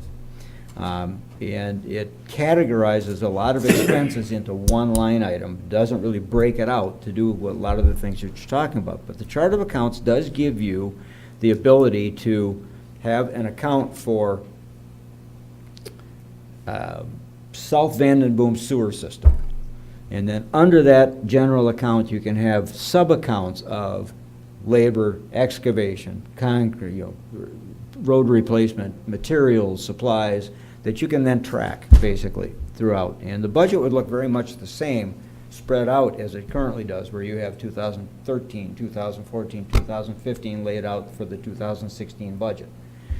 And that also then would give you totals that have been, but it makes a much larger budget, physically larger. And previously, boards have not been interested in that detail of a budget. But now we've been talking about how are we tracking this, how are you determining, so maybe it's time to switch to that kind of a budget, a more finite line item budget. Now, what I did I bring it? Is I made some copies for you.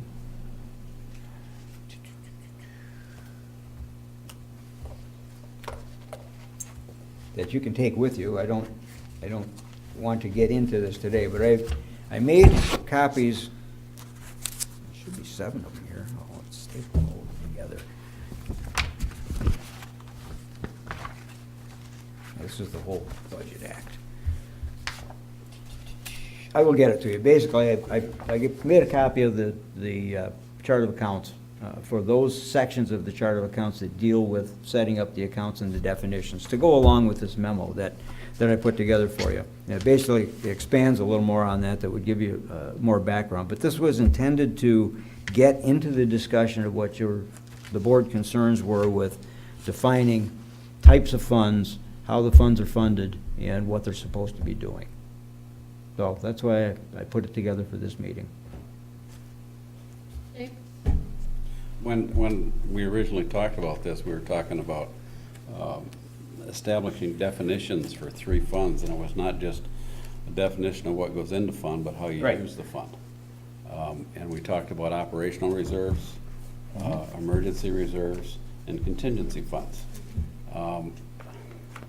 The problem I've had all the way through the budget is that we have these retained earnings that don't seem to be earmarked for anything, and we just dip into them whenever we need them. I realize the board makes the decision, but we just dip into them when we need them for a project that comes up, instead of having funds that are earmarked. And for example, if operational reserves was as simple as used to supplement lost revenue exceeding 15% of the fund budget,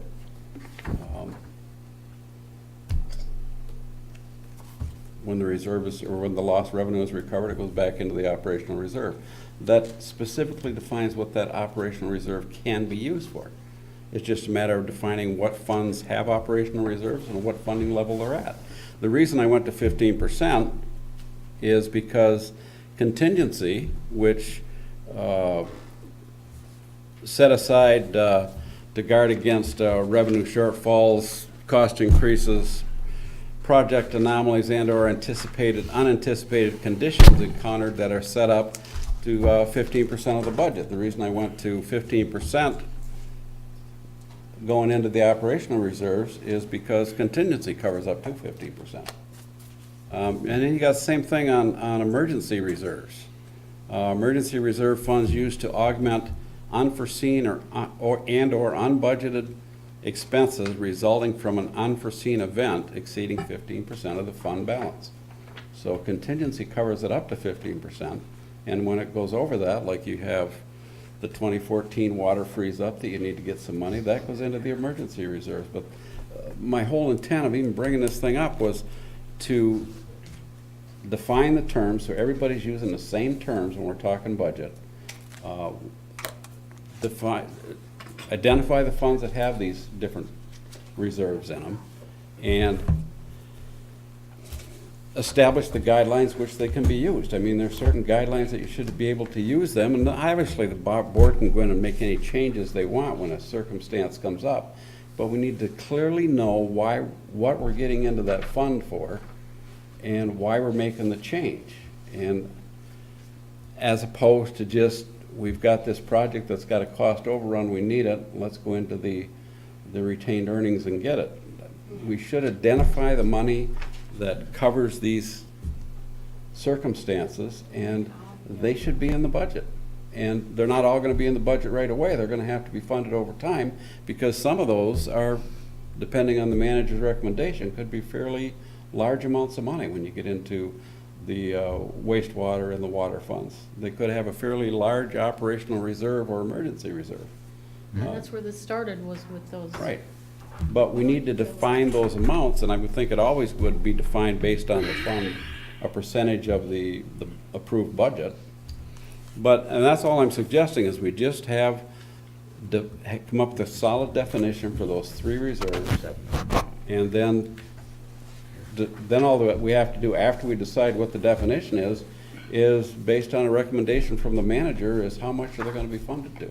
And that's, should be part of the discussion during budget time. Do we need to raise that or lower it, or is there something that we Well, want if to you shift? determine definition. that by definition it's funded to a certain percent of the budget, then as the budget increases, that operational reserve, for example, would increase accordingly.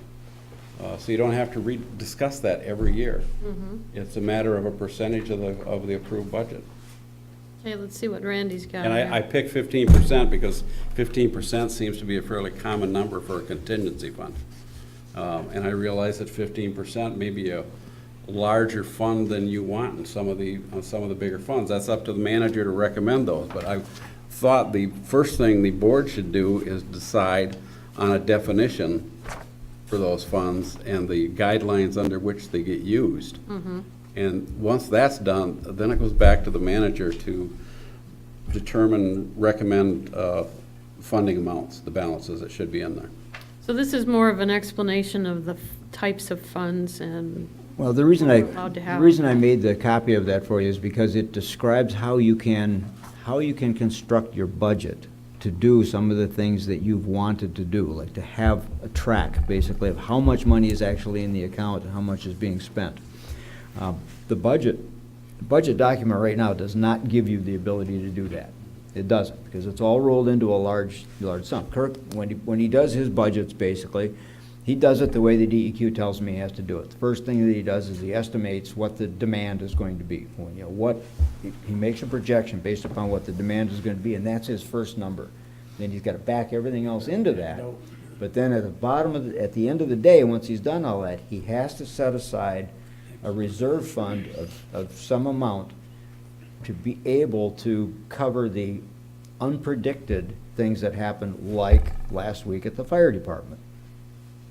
And for those of you that don't know what happened last week at the fire department, a 2-inch service line serving the fire department, 10.5 feet down in the ground, at some point over the last 5 years, sprung a leak, and over that time frame, that leak continued to get bigger, bigger, bigger, until it was strong enough to force the water through the water table 10.5 feet up to the ground to be seen at the top.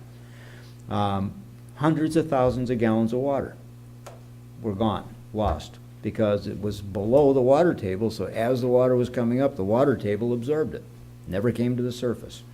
And I would suggest that those 3 different types of funds would cover that. Well, contingency. Well, they could if they're large enough. That was probably going to be a $10,000 to $15,000 repair job just for that one repair. You And know, by again, the time we get it if filled. under those guidelines, if you dipped into for this budget, you went into the 15% contingency fund.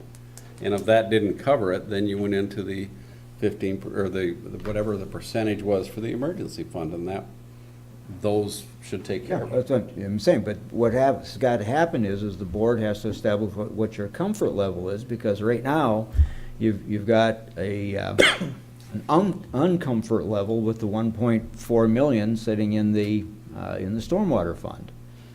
You know, and what you're going to be your comfort level with being able to address the question from residents is saying, why are you going to raise my wastewater rates when you got 1.4 million in that fund?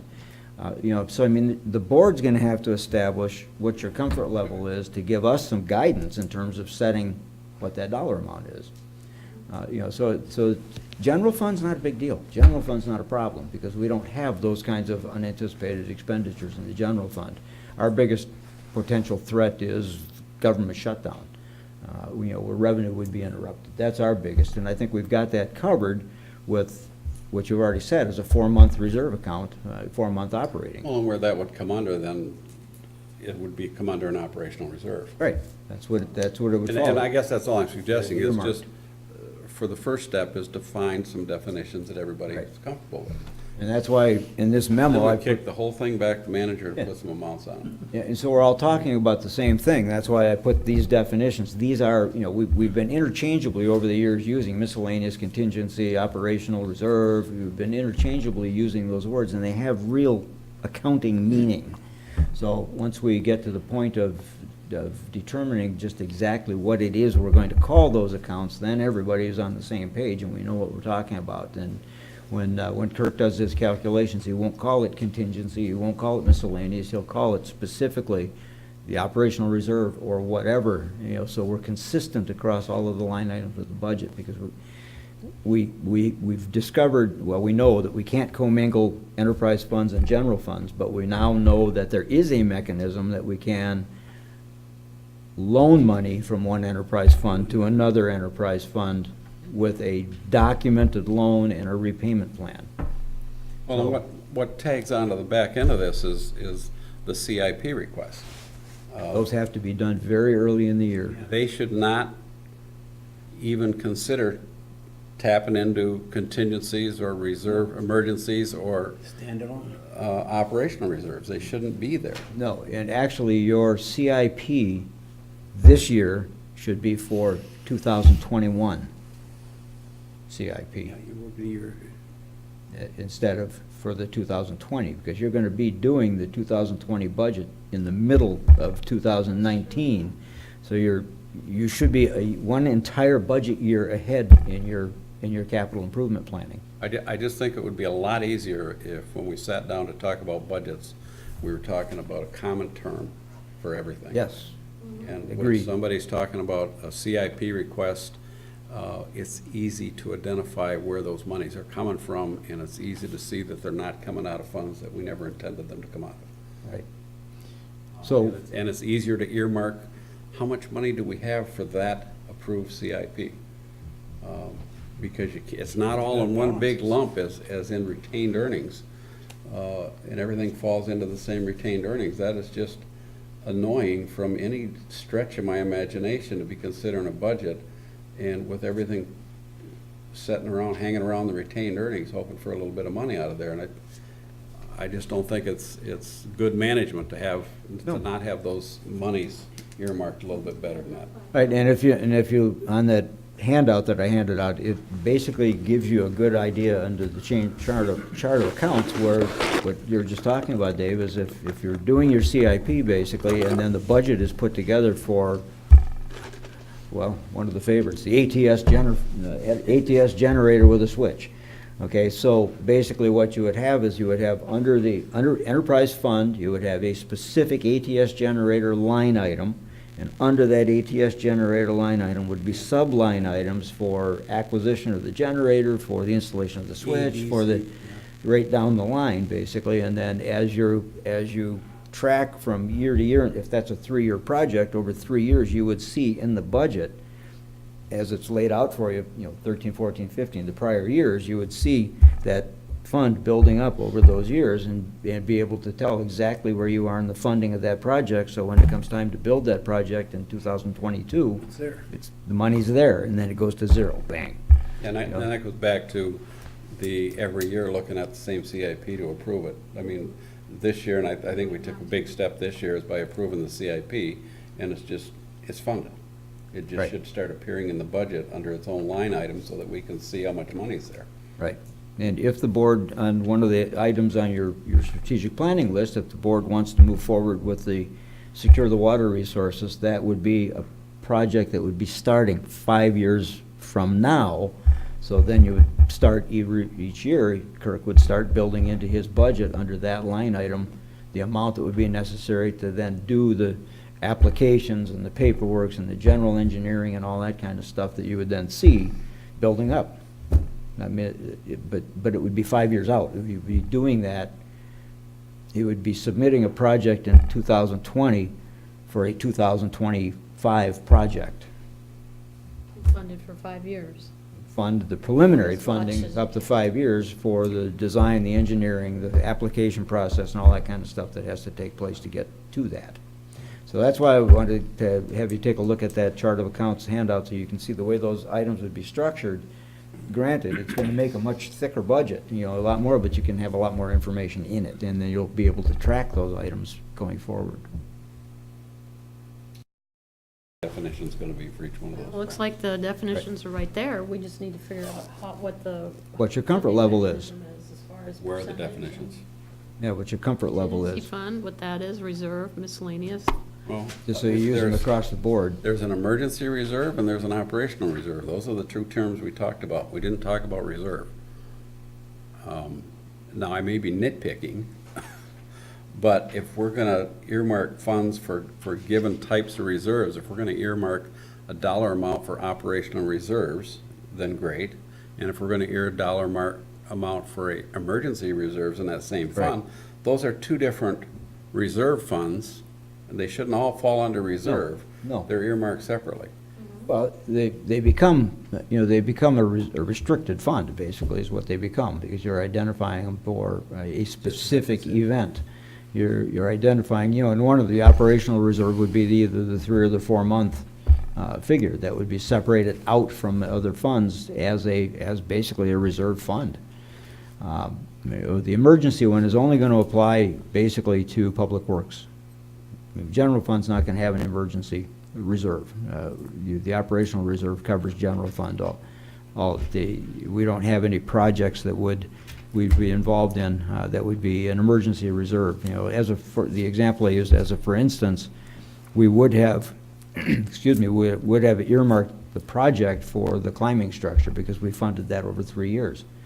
We would earmark the project for patrol car replacement. That's a 2-year replacement. So in the general fund, we'll just build that into the regular budget. Yeah, it doesn't need to have a It's not an name. emergency, Give it a no. line item, The line item. chart of account It's number. under law and enforcement. Fund it. It's under the law enforcement account. As a vehicle, we have two under that. We have vehicle and we have equipment. So what are you looking for, Dave? What do you want to happen? I think next? I'm looking for what the board agreed that we wanted to start out with, is a definition of those 3 different reserve funds. Operational, emergency, and contingency. Yeah, A because we're gonna- definition of what they are and what they can be used for. Because we are going to start, staff-wise, we're going to start playing excuse me, playing the preliminary budget scenarios. We're going to start doing that in April. Okay, so give us a definition for the next meeting of those three funds, Mhm. and a projection of what you think, like a 15%, if that makes sense, to put that dollar number on those funds. Well, the only reason I picked Well, that's what I'm saying. 15% is the contingency set of 15%. Right. So those Yeah. other two funds should not kick in until they go over the. Over the contingency. Right. Correct. He would know those if 15 might be right. And we can look historically. I mean, we can look back 5, 7, 10 years historically and see what that average has been for the unanticipated things that come up, you know, like that I leak at don't, the I fire don't even care department. if we have an amount attached to them yet, as long as they come up Right. with a definition that we of can it. all agree on. Yeah, I agree. And just for the heck of it, if any of you want to see it, I know a couple of board members have looked. I do have that pipe. It's pretty amazing what water does. Does that explain the wet corner over here all the time? No, that's different. That's the drain. That's the road commission's drain. I kid. No, yeah, that's supposed to have been fixed a long ago, but it's still not fixed. But what happened on that 2-inch pipe, there's a coupling, a brass coupling that's got a steel sleeve inside it. And at some point, there was a pinhole that got into that 2-inch copper pipe. And it's thick. I mean, it's a thick pipe. And over time, with ground movement and everything else, that piece of rock or whatever wore a pinhole in that pipe, that then the water pressure started building that up. And if you look at that hole, the brass collar that's on there has been, it looks like somebody took a grinder to it, where the water had eroded 3 channels out through it. About the size of a. And it's, yeah, the hole that's there now is probably, well, it's probably the diameter of the eraser on this pen. But it was under enough pressure that it pushed that water 10.5 feet through the ground up to the surface. Finally. I hate to bring it It was up. amazing. You know where we would have got a real good idea what's going on there? The lost water. Yeah. Well, but you wouldn't have seen it. That's the point. You would not have seen it No, because it it was would- being went to absorbed ground. in the groundwater. You would never have seen it had the pressure not gotten enough to push it to the You would have surface. seen it between the water we're buying versus the water we're selling. It was so gradual over It would- 5 it years, would you have wouldn't been- even have noticed it. Would have That's been the an issue. increase. Yeah, Kirk and I had that discussion, that debate, and, you know, over that period of time, it would have been a gradual increase, but there would have been no way to tell whether that gradual increase was because of additional activity at the fire department, or additional growth, or additional usage, or whatever, and that's an isolated incident. Normally, if there's a break in a pipe, you know it right away, and they see it, because it spikes. There's a spike on the report that Lenny gets on his screen. You see a spike, basically, in a district, and then be able to isolate it. When it's consistent, But this you was don't- this was so slow and so consistent over time that it was not noticed, and then it was being absorbed in the groundwater. Is that hard water then?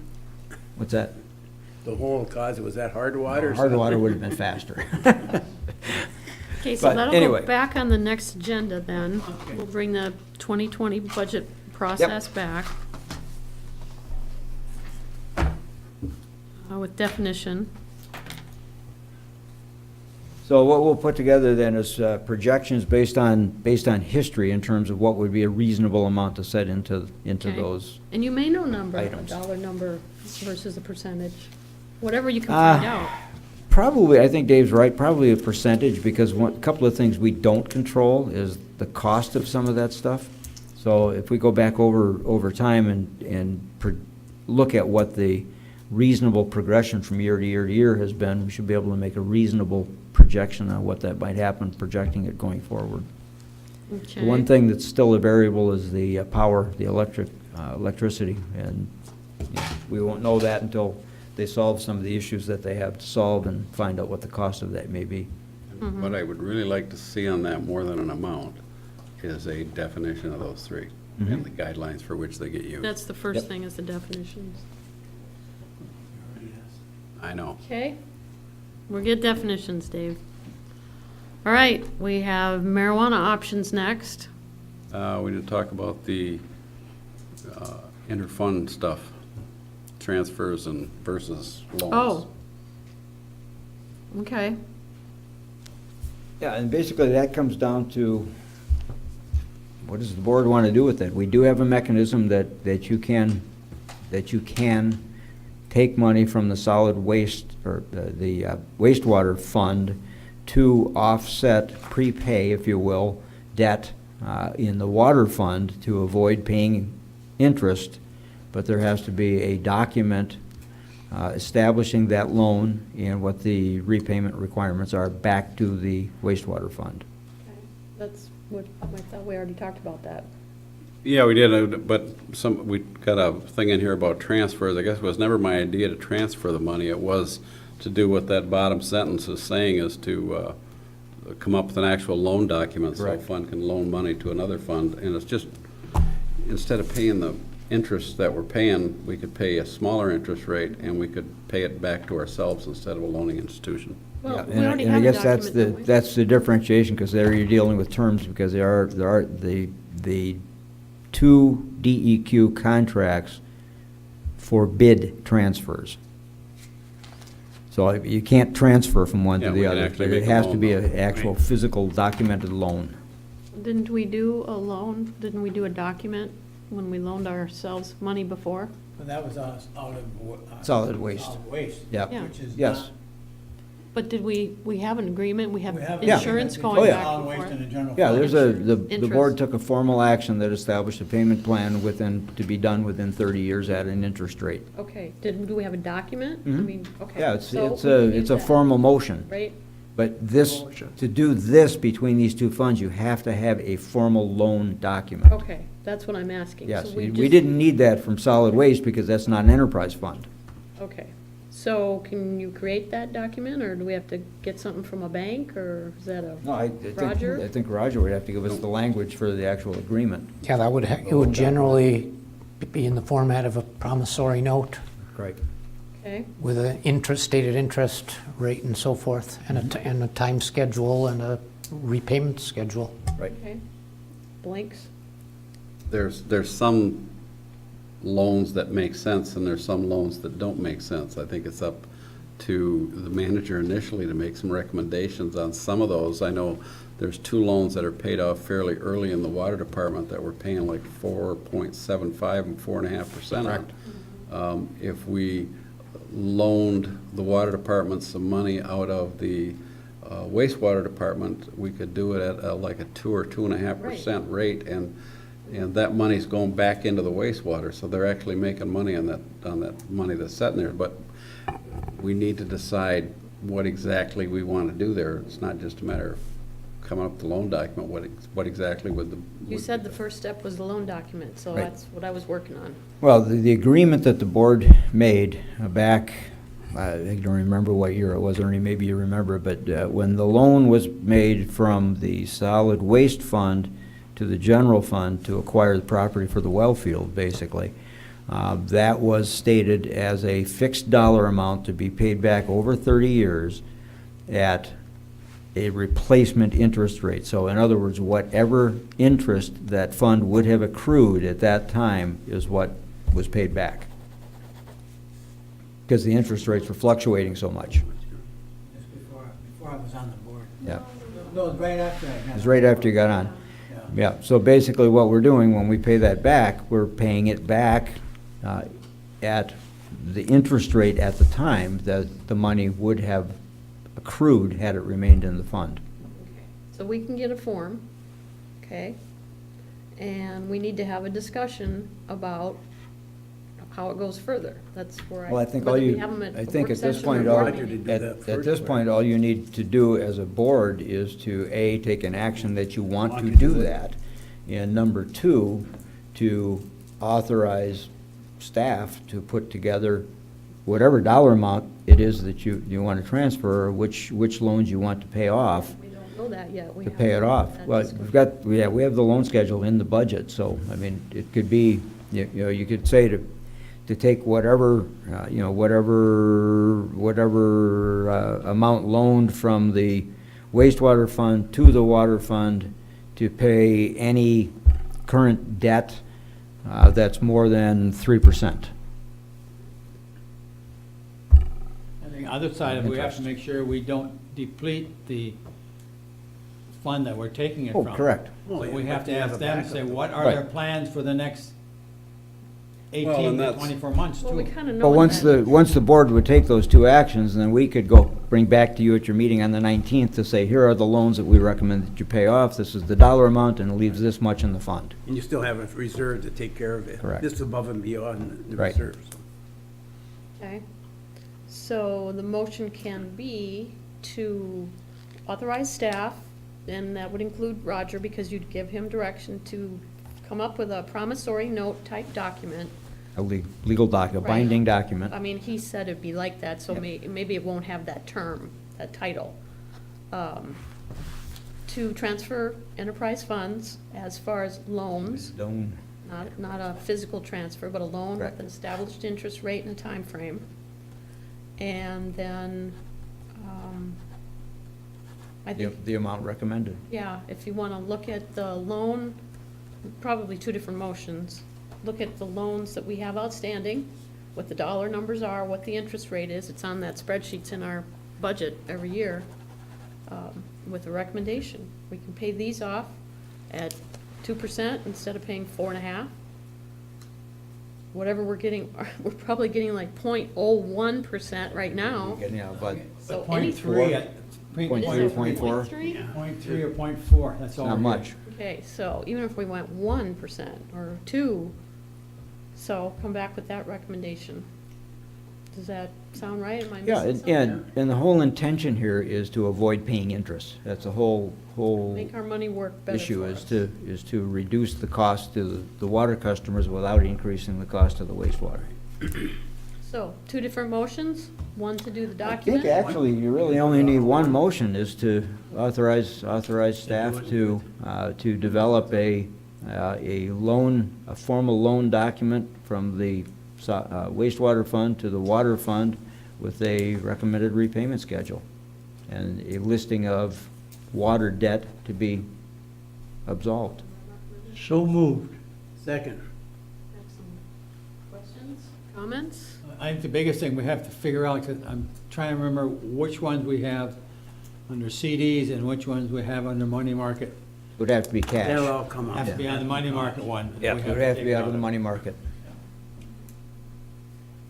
I guess the two I looked at initially when I come up with this whole idea was, there is the loan for the property. It's about 2 years remaining on it, I Yep, and think. there's another one for the Grandview Water. Maybe water. That has got like 6 years left on it. But both of those would save the township about $18,000 in interest, Something like that. and put about, out of that $18,000, they'd put about $7,000 back into wastewater by the time the loan was repaid. So it builds the wastewater up to $7,000 more than they thought, and it saves the water fund about $11,000 of interest they don't have to pay. All right. Okay. Is there any problem paying those off with the financial institutions? No. No, basically, these are loans that basically came out of DWRF, so there's no prepayment penalties. And I would think that would be two loans that would be a good place to start, and there may be some other places you want to take a look at it that might make more sense along the way as we move along here, so we can save ourselves some money. Okay, all in favor? Aye. Opposed? Thank you.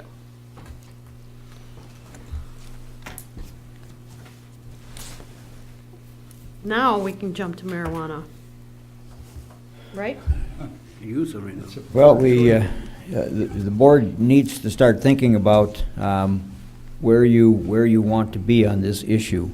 There are communities around us that are taking actions.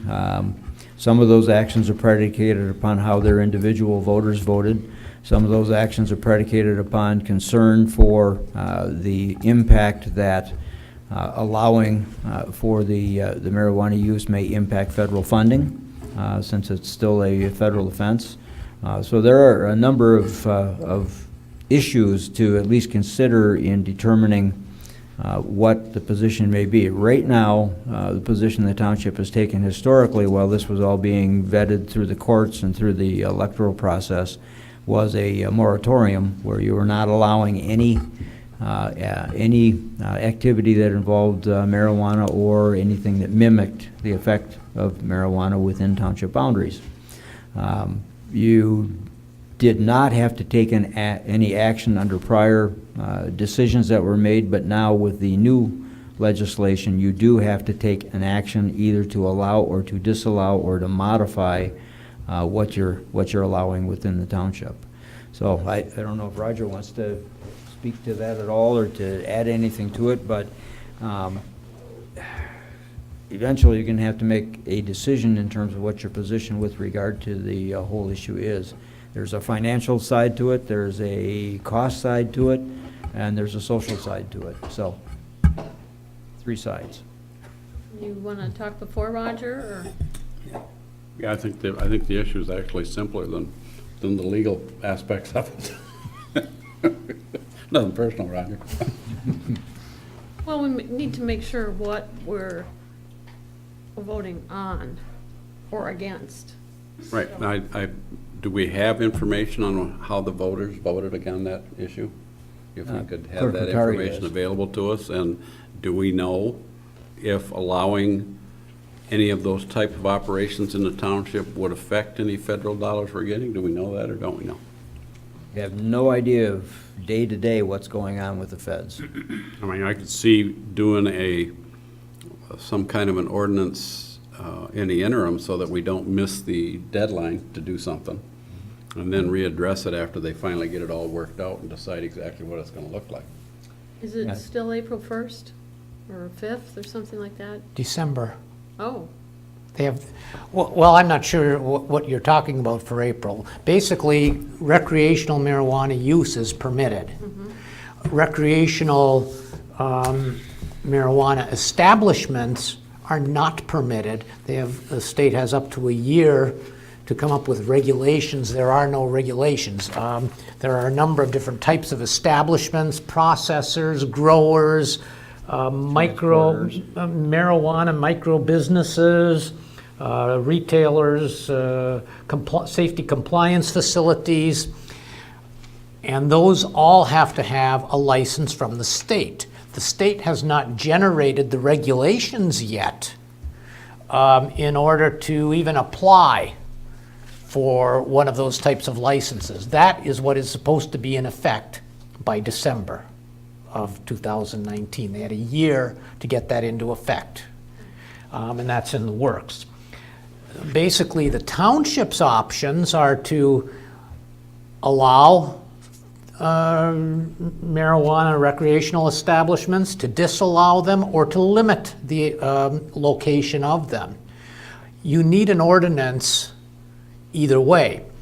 Once the state begins to license these establishments, if you do not have an ordinance, then the license will be issued by the state. If you do have an ordinance, you have an opportunity to notify the state that we have an ordinance and it needs to comply with A, B, C, and D, or the various criteria. It can't be in this zoning district, it can't be within this number of feet from certain other types of facilities and so forth. But, and then it will have to comply with the ordinance. If you have no ordinance, the license will be essentially issued, assuming it meets the state criteria. If the consensus of the board is that you want to object to all establishments, that type of an ordinance can be put together very quickly right now, because we know exactly what that would look like. It's a little bit premature to actually draft the ordinance if you want to allow establishments within the township or to limit establishments until we have a greater insight on what the state is going to do and what those regulations are going to look like. Having said that, you should be having some discussion of what direction you're headed in so that we can have an idea of what the general content is going to look like within the parameters of whatever the state of Michigan generates. So you don't have to decide that this month or next month, but fairly soon we should have some type of a direction of where we're headed. The other aspect of it is, even if you do want to allow certain types of establishments, you can pick and choose how many, you can pick and choose which ones you do want or don't want. You cannot limit transporting through the township, for example. We know already that that's not a permissible type of regulation, but you should have some idea. One of the revenue aspects is that the township can charge a fee annually to the various types of establishments that are licensed, and the fee can be up to $5,000 per year. But in order to do that, even if you are going to allow the establishments, you still must have an ordinance setting up that whole mechanism. Because if you, on the one hand, you could default, not have an ordinance, the state then allows these establishments in your jurisdiction. But you can't license them and you can't collect the revenue unless you have that ordinance in place. So those are basically your options and parameters of what you should be looking at and considering in the next couple of months. And one of the things that brings it to the meeting tonight is that we already are getting contacts from folks who want to acquire property, who want to acquire buildings, who want to operate a business. So those are currently ongoing, and we don't know who's selling what to who. And why they're buying the property. So we're getting a lot of questions in terms of what is the position of the township with regard to investment in the marijuana industry. Roger, how long, say, I'd have a tendency to vote no until the state gets their stuff, their ordinances together. How long of a time do we have before they could issue one without, if we said no? Can they do it before they establish their priorities as far as ordinance and stuff like that?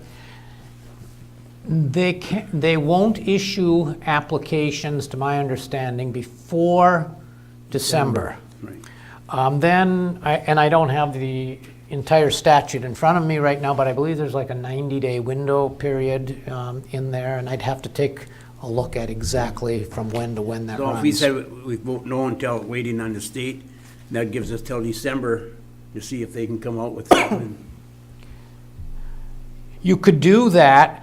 And by then, we can do what we have to do if it does go the other way. You still ought to be having the discussion of, in the Right. longer term, Yeah, what type of establishments, if any, Right. do you want to be considering? Because right now, the establishments cannot become licensed until these regulations are issued. So you've got a little bit of breathing room there. well, our history is to plan ahead of time, make sure it's done right. Why are we gonna say, okay, we'll do it, then we don't have and all of a sudden the state's gonna come and say, well, you can't do this, you're not do that, we're not too sure about the grant money and stuff like that. Why don't we just wait until we can find out exactly what we're allowed to do?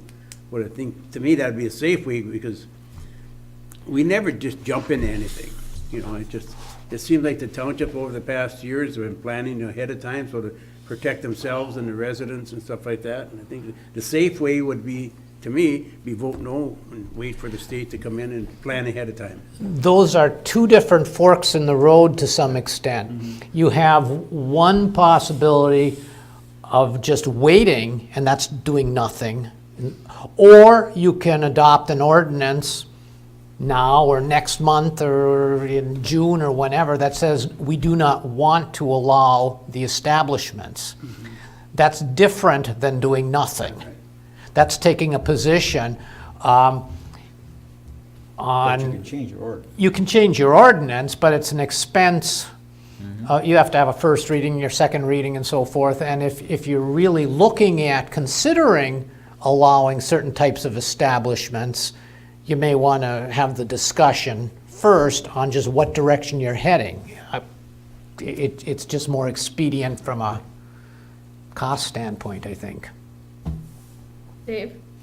I don't think the state has any idea what they're doing with this right now. They don't. And the last thing I read in the Township Insights was that if you're going to have an ordinance, it has to be established before April 1st.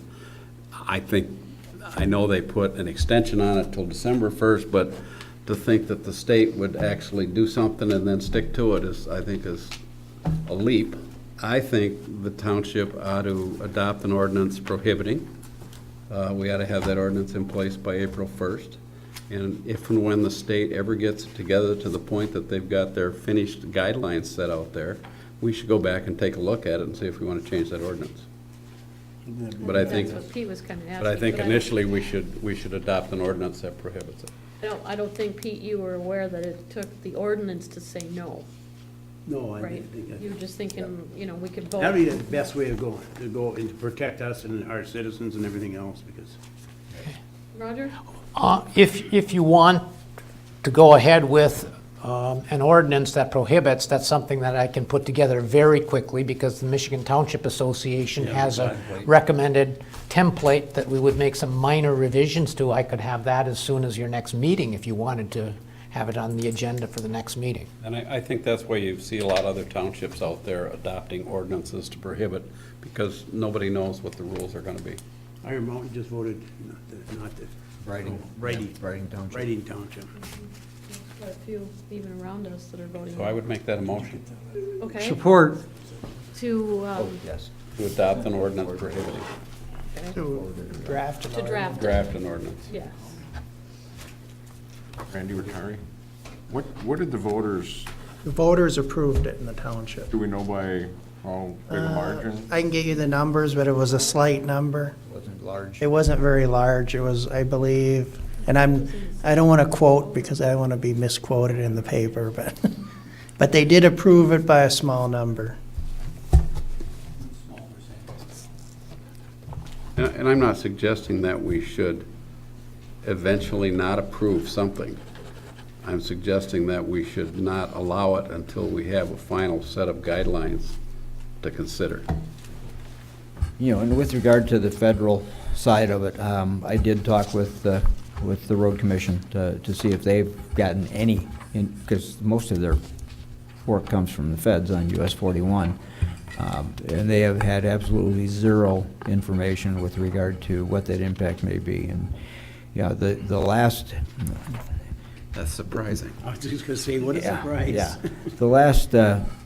The last information we saw was from the U.S. Attorney General, I think it was Holder at the time, who basically said that, yes, they're not going to change their position with regard to it being a federal legend drug, but they're also not going to be concentrating or having their local Attorney General staff pursuing casual users that are looking more for dealers. But who knows, what's going to go on, on the federal side of it.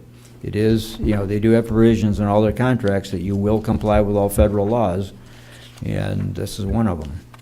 So, I think it's something we gotta look at more. I mean, if we say this for now, but at least have a work session or look at it. I know Pete and Dave, you've gone to some training on this, but I don't have any clue as to what knowledge you have of it or what was out The there. training we went to was on medical marijuana, it all changed with the referendum. and that's altogether different than this, because one, you didn't have to do anything to opt out, and this one, you have to do something to opt out.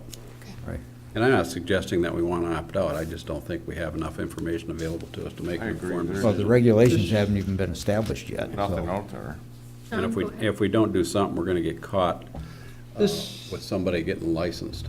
adoption of this motion is a defensive move in the interest of the township.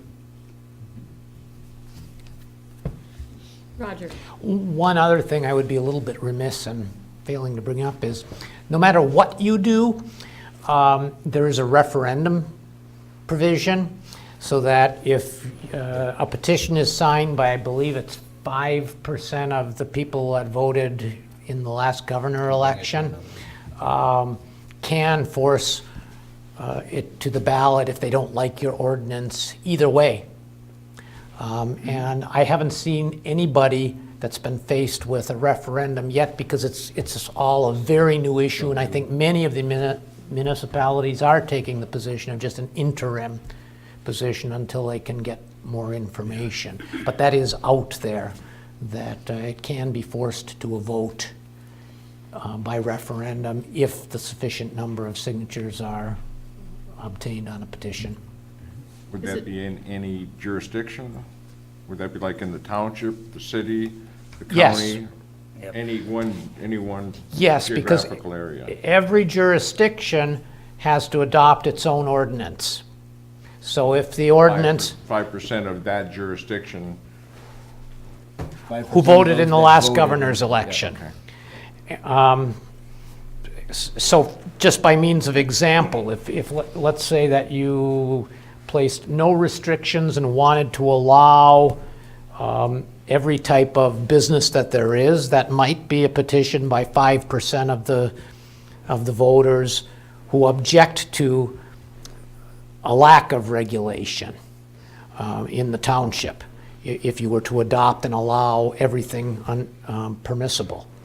On the other hand, if you completely eliminate or prohibit any type of marijuana establishment, same type of thing. If 5% of the people who voted in the last governor's election can be verified as signing the correct petition, then they could force it on a referendum issue as well.